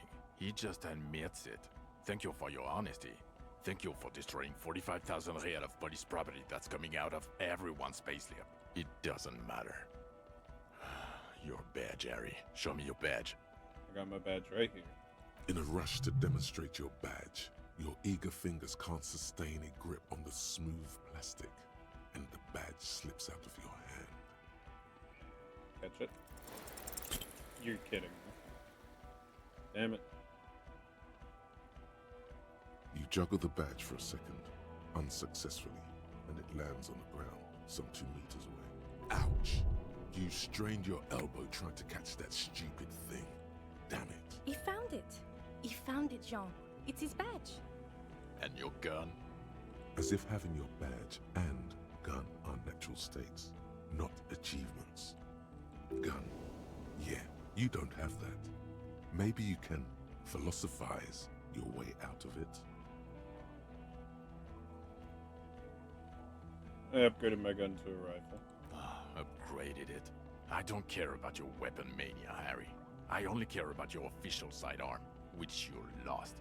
Yeah, I don't have that. I don't have this. I knew it. I told you we didn't have it. This isn't cause for celebration. It's bad. Oh, I would say it's very bad. You're drunk like a bum, Harry. Please, put the stolen rifle away before you kill someone. I quit drinking forever. It's only me in this boring hellhole. I don't buy it. Why do you smell like a corpse then, huh? He's wounded. It's been a long week, and he's handled an actual corpse.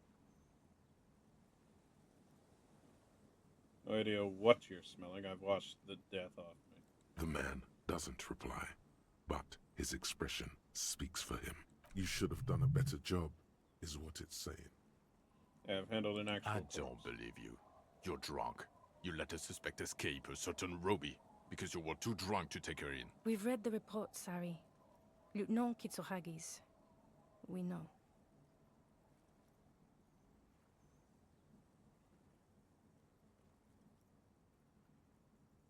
I let her go. It was an act of mercy. She was going to shoot herself if I didn't.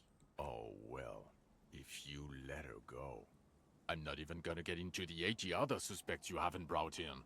Because it's hard. Or the fact that you're Everclear's little peony now. Doing I don't know what for him.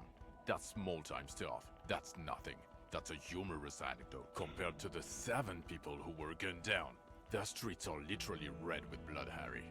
It was fucking mass murder. He did everything he could. We did everything we could. The company hired and vetted mercenaries. Lieutenant Dubois got between them and the locals. He did so at considerable risk to his own life. He was shot, not once, but twice. We stopped an execution, not a negotiation. The loss of life was minimal compared to what it could have been.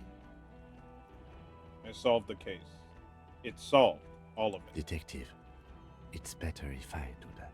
He says in a lowered voice. It's so much better if he does this. 1,000,000 times better. Thank you for the input, Lieutenant Kitsuragi. I didn't mean to suggest you didn't handle the situation. Brushes a stray strand of hair out of his eye. You've spent the week with him on this case. What is your take? On the case? On Lieutenant Geoffrey Dubois. Well, the drinking, the gun losing, also losing the badge. That's all true. Although he has not been drinking on the job this week. See? 1 week. Then there's the boring cop issue. Despite all the obvious and almost grotesque mannerisms and sartorial choices, he still insists he isn't characteristic enough. It's odd, especially in light of his political views. Detective Dubois is, as you may know, a hustler. He grinds. He makes the real. He's a visionary and a money engineer, which is just... He shakes his head. And then there's the motor carriage in the sea, something I was not present for. But despite all this, he is a great detective, one of the best I have seen, in fact. He can talk human beings into telling him everything, and he doesn't stop. In all the time I've spent with him, he has not once stopped pursuing leads, however far-fetched and tangential. He is tireless, madly driven. Well, except that one time when he stopped to sing karaoke, which, by the way, I have to disagree with you, Mr. Vicmar, was a valiant effort. He really sang his heart out. Okay, he did something. Other than that one time, he has tirelessly worked on the case, and he solved it. We have a confession, a murder weapon, and the perpetrator, locked on the island right now, awaiting transportation. He apprehended a revolutionary brigade who stayed hidden for 50 years, ever since the revolution, who's probably committed other murders over those years. Oh, and he also discovered a new species. A new species? A colossal stick insect. It was on the island, camouflaged as the reeds. It unfolded from the reeds. I think we may be dealing with the Insulindian phasmid. He takes out the photo of the phasmid and shows it to the officers across the yard. The wind blows, flapping the glossy rectangle in his hand. You hear gasps beneath the howling of the wind. As you can see, it's about 3 meters tall. In fact, we think it may be the largest land invertebrate ever discovered. Say nothing. Fucking hell is that? Is this somehow connected to the case? Detective? Yes, I believe the pheromone it emits may be responsible for the killer's mental degradation. The old man was not aware of the phasmid's presence. Exhibiting a strange, atypical dementia, he fell into a stupor after its appearance. He became near catatonic. So it is connected. I must say, this is absolutely extraordinary. I don't even have words for it. Yes. It really does make it hard to fire the drunk. His tired eyes followed the photo as the lieutenant puts it. This is a very, very sad man who has just seen something that's made him forget his sadness. Now you make your case. Now is the time. Now or never.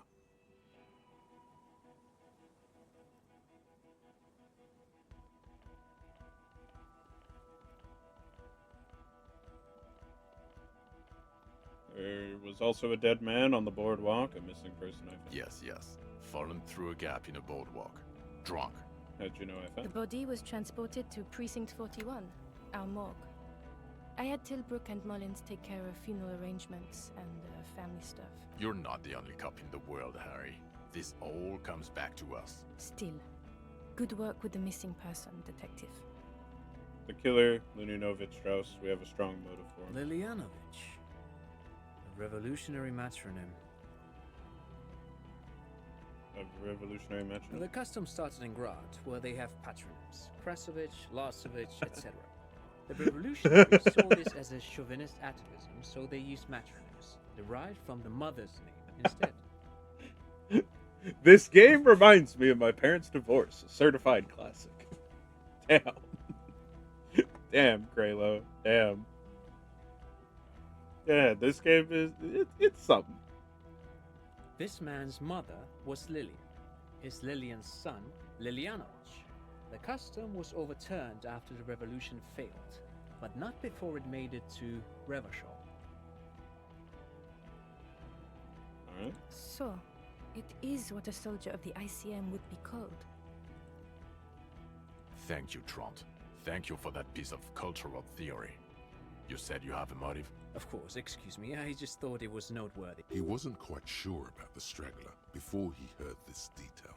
It must have convinced him.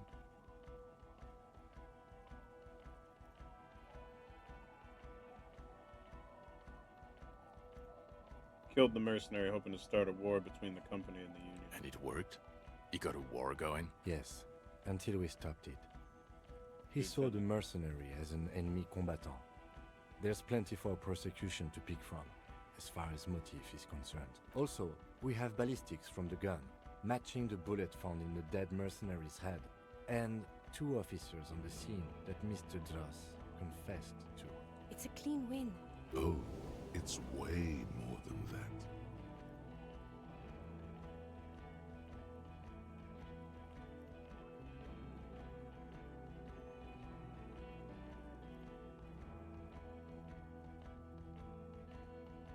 Way more than that. A perfect molding mechanism, I confess. Perfect folding mechanism? Get over yourself, Harry. I can still smell the booze on the wind. God damn it. Doesn't it ever leave? It is there, like in your bones or something. It will pass in time.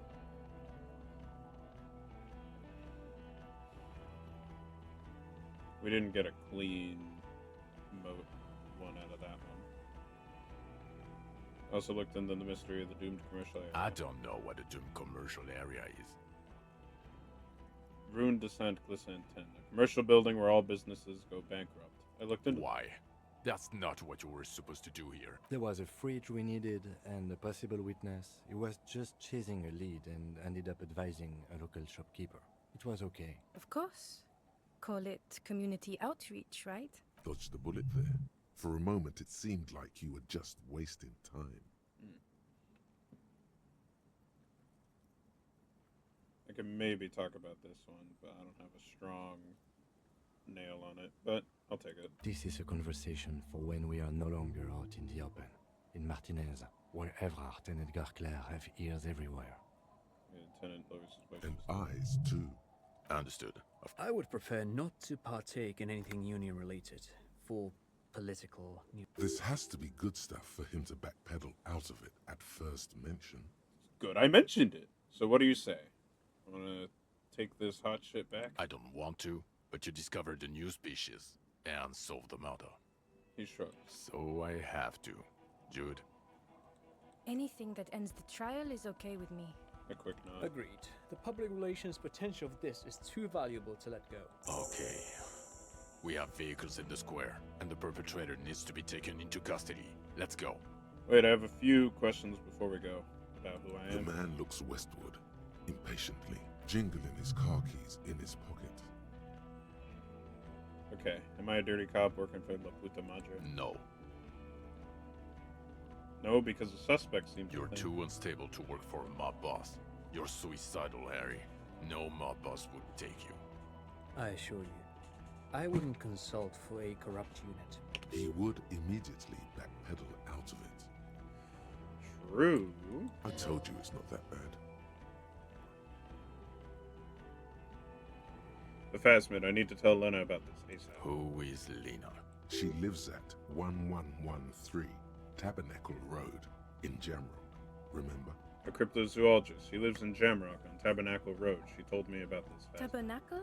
It's on the way over. Near where you live on Perdition. She looks at Vic Meyer. Fine. If we're gonna drop you off anyway.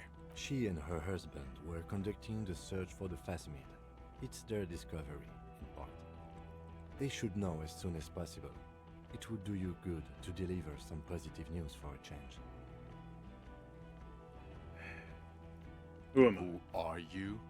You're a gym teacher, Harry. Well, obviously you're not a gym teacher anymore, but... Before you were a cop, you were a gym teacher in Coron. It's getting really cold outside. Should we maybe... That does explain a Harry, lot. it explains everything. The running around, the jumping, the bicep girth, your inexplicable facial hair. The collection of Fallon sportswear of a mess. Your love of retro-style dance music. How you're able to perform a 360-degree spin kick. And this guy, too. God, even this javelin throwing freak here. Oh God. Contact. Of course. Contact Mike. He's been on about Mike again. I hate that guy. Contact Mike is a reprise of the most iconic basic sporting principle of an open competition of 5,001 rank outsider. You said in Coron? I was a gym teacher there. Yes, you taught gym in Cool. I believe that's the term. Taught gym at a high school. You were a high school gym teacher. The smell of sweat and glue. The Kuro is just east of Jamro. High school. Harry, your goings-on with Kuno, Andre, Acel, the whole thing on the ice. That's why you are so juvie. His smirk suggests barely contained laughter. Why did I join the RCM? The regular. You found some chick. She inspired you to fight the big fight. Be more than you are. All that. You, every morning, walking from Voyager Road to teach gym. She, leaving for the academy with her spring coat on. The air filled with the smell of smoke and raspberries, and incredible hope. An ocean full of hope. Okay, I see now. I knew it. I knew no normal human being can run like that. He's an honest-to-God gym teacher. Why am I like... It's not a mystery. Some chick fucked you over. Also, you were drunk. You really went with it too. Really maximized the damage. Some chick. Dora something. Dora England. He Yeah, thinks. you mentioned the name. Not Dora Dubois. So we weren't even No one married. is married anymore. This is Revachol. When was this? God, I don't know. 6 years ago, she was way before my time. 6 years and you haven't gotten over it. What the hell is wrong with you?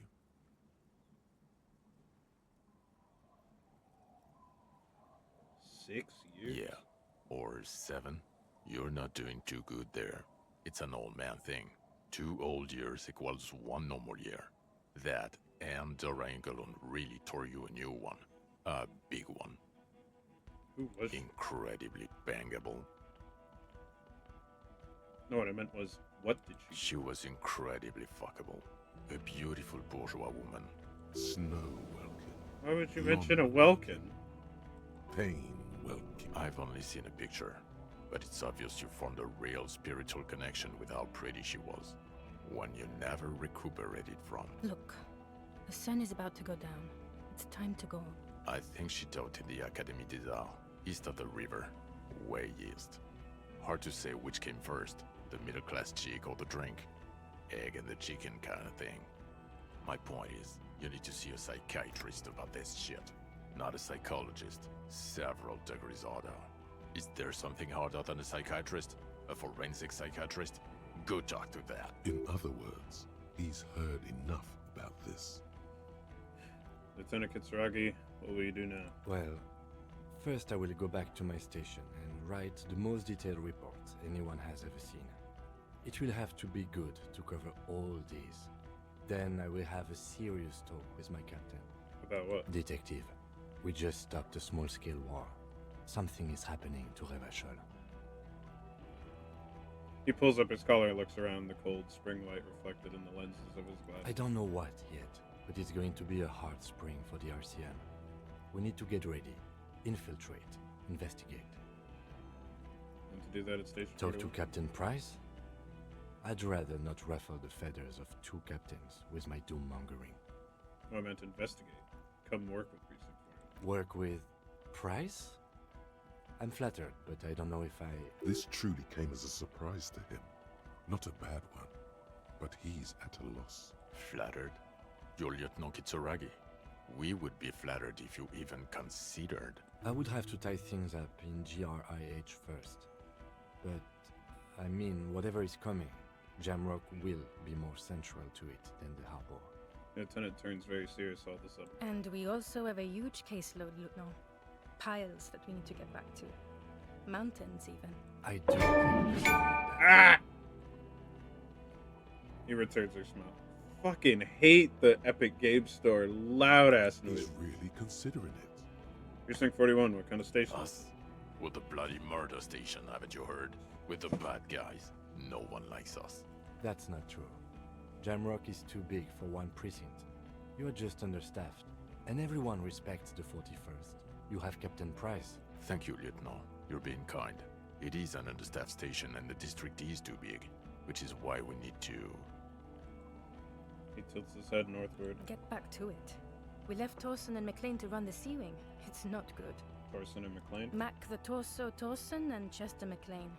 They're not fit to run a wing. Believe me.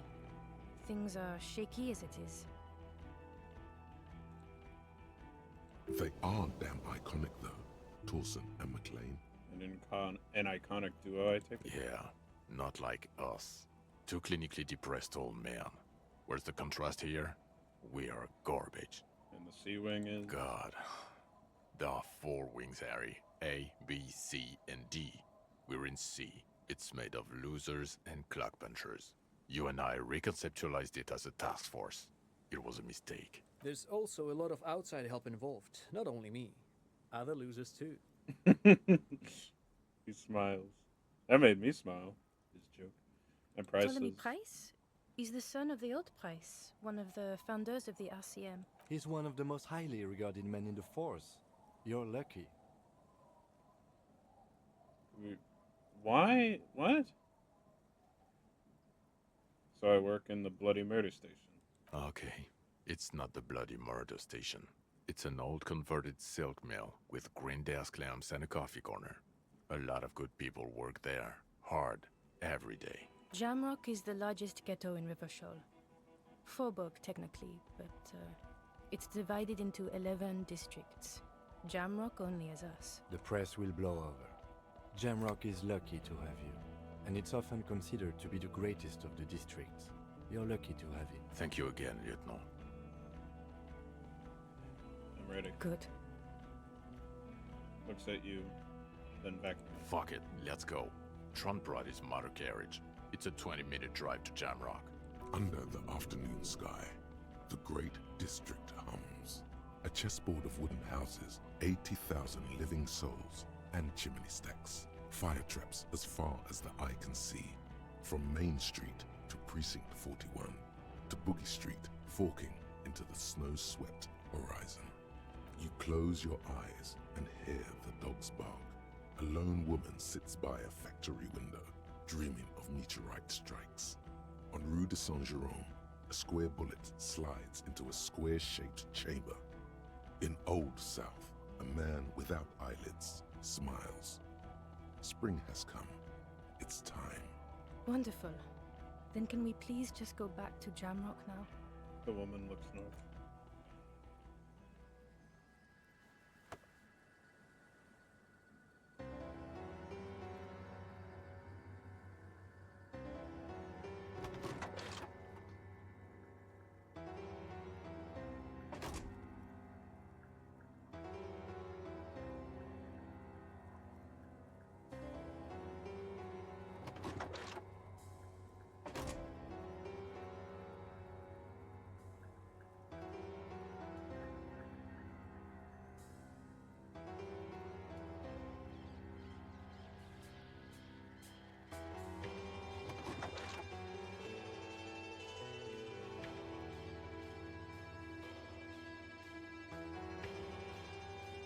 That absolutely would have led to a big blow up of, I have the gun, but she shot herself with it. But that would have resulted in a different shootout. But that was the only thing that really would have changed, is how the shootout went. Holy cannoli. What a game.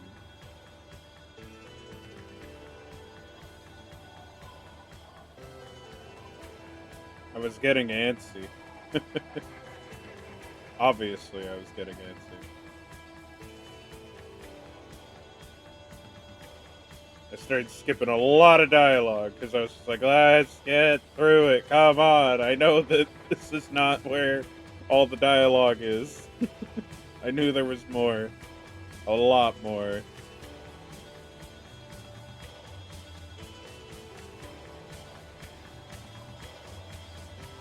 Okay. So I need to get some more information, but I think this will be the last big game I play for a while. I can only stream possibly tomorrow and for the rest of next week.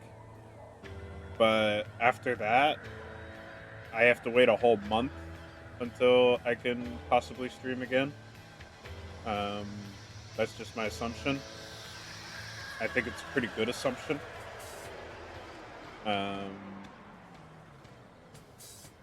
It's a damn shame that I'll have to miss the entirety of August, but I think maybe that'll be a little good for me to focus on my own priorities while I also have to focus on someone else's recovery after a surgery, basically.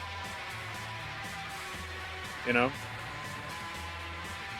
That's the main reason. Yeah. What a fucking game. Fucking hated Everett Clare. God damn. What a... Ugh. Disgusting snub. You know, the cryptozoology is twice as clean.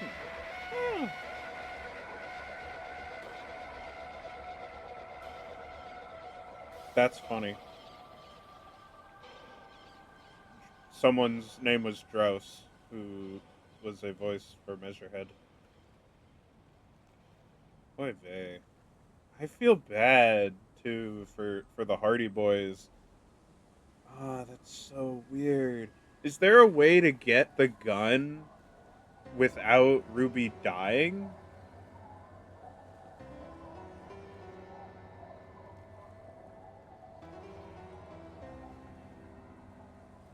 I don't know.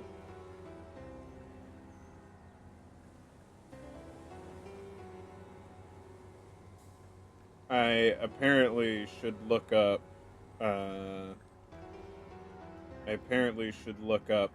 the karaoke failure version of the check, because apparently the failure might just be considerably better than the succeed. So I've heard it told.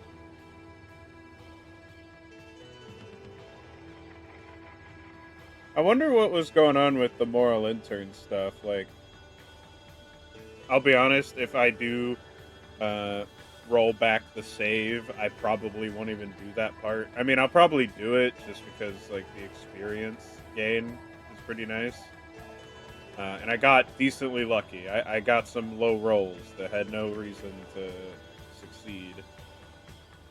That happened a lot. A lot of low rolls randomly succeeding, and certain high rolls just saying, no, I don't want to.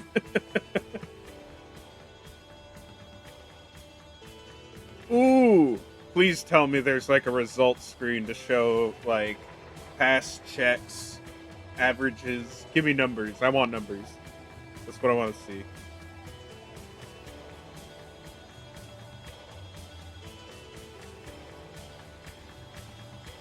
I thought this game was going to be... this is going to sound really weird. I thought this game was going to be bigger, in that I thought there were going to be, like, multiple towns that you go through. I didn't think it was going to be literally the same investigation the whole way through. I thought there were going to be a couple of short things, but I think what clued me into the situation being that it was going to be all one big thing was seeing the car tracks and that not at all being related to the murder, I was like, okay, we're in the same spot. And then as soon as I saw the sign down there, I was like, oh, somebody drove and crashed that sign, that billboard down, and it clogged the water lock. That is absolutely what happened.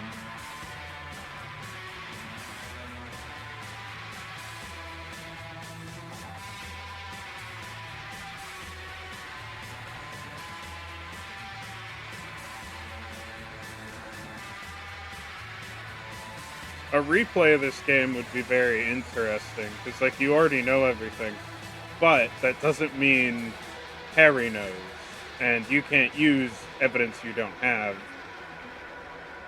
And that was kind of the joy of talking to characters all the time. I was a little disappointed, but I mean, I guess the only reason Ruby living wasn't a bigger deal is because Titus did die. So with Ruby living, you have no one else to really tell about Ruby surviving. And of course, I sent Classe to prison.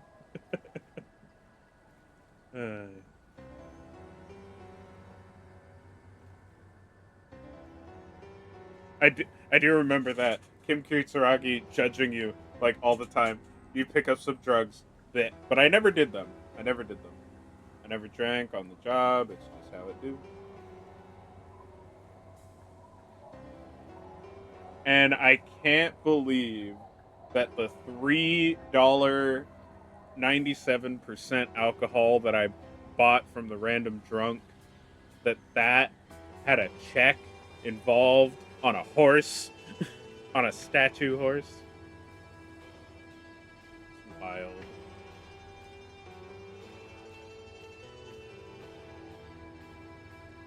These are some long credits. Does anyone know what's up with that? Lots of localization, lots of voice work. Voice work done afterward, especially truthful.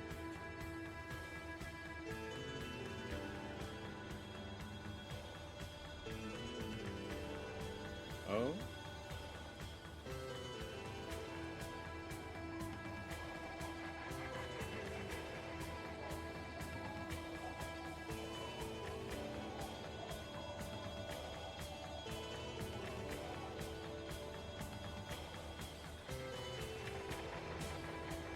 Alas, I'm small.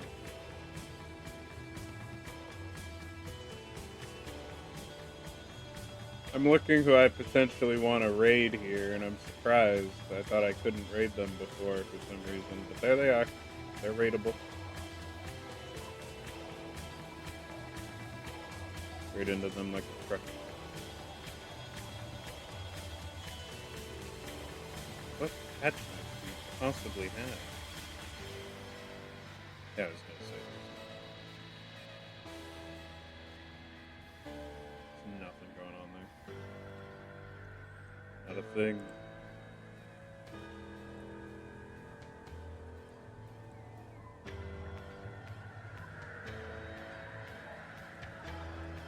How are you still going? I don't know.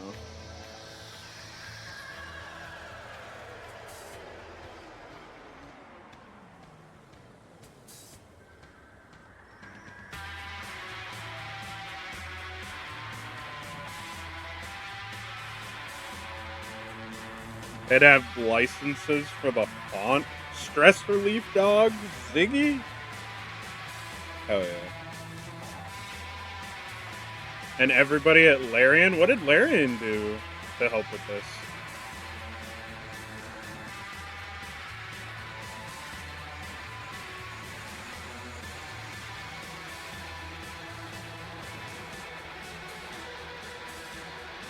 Some will say this game is depressing. I admit, maybe, but it's just reflecting real at you. Mankind, be vigilant. We love you. Emphasis on the love. Oh boy.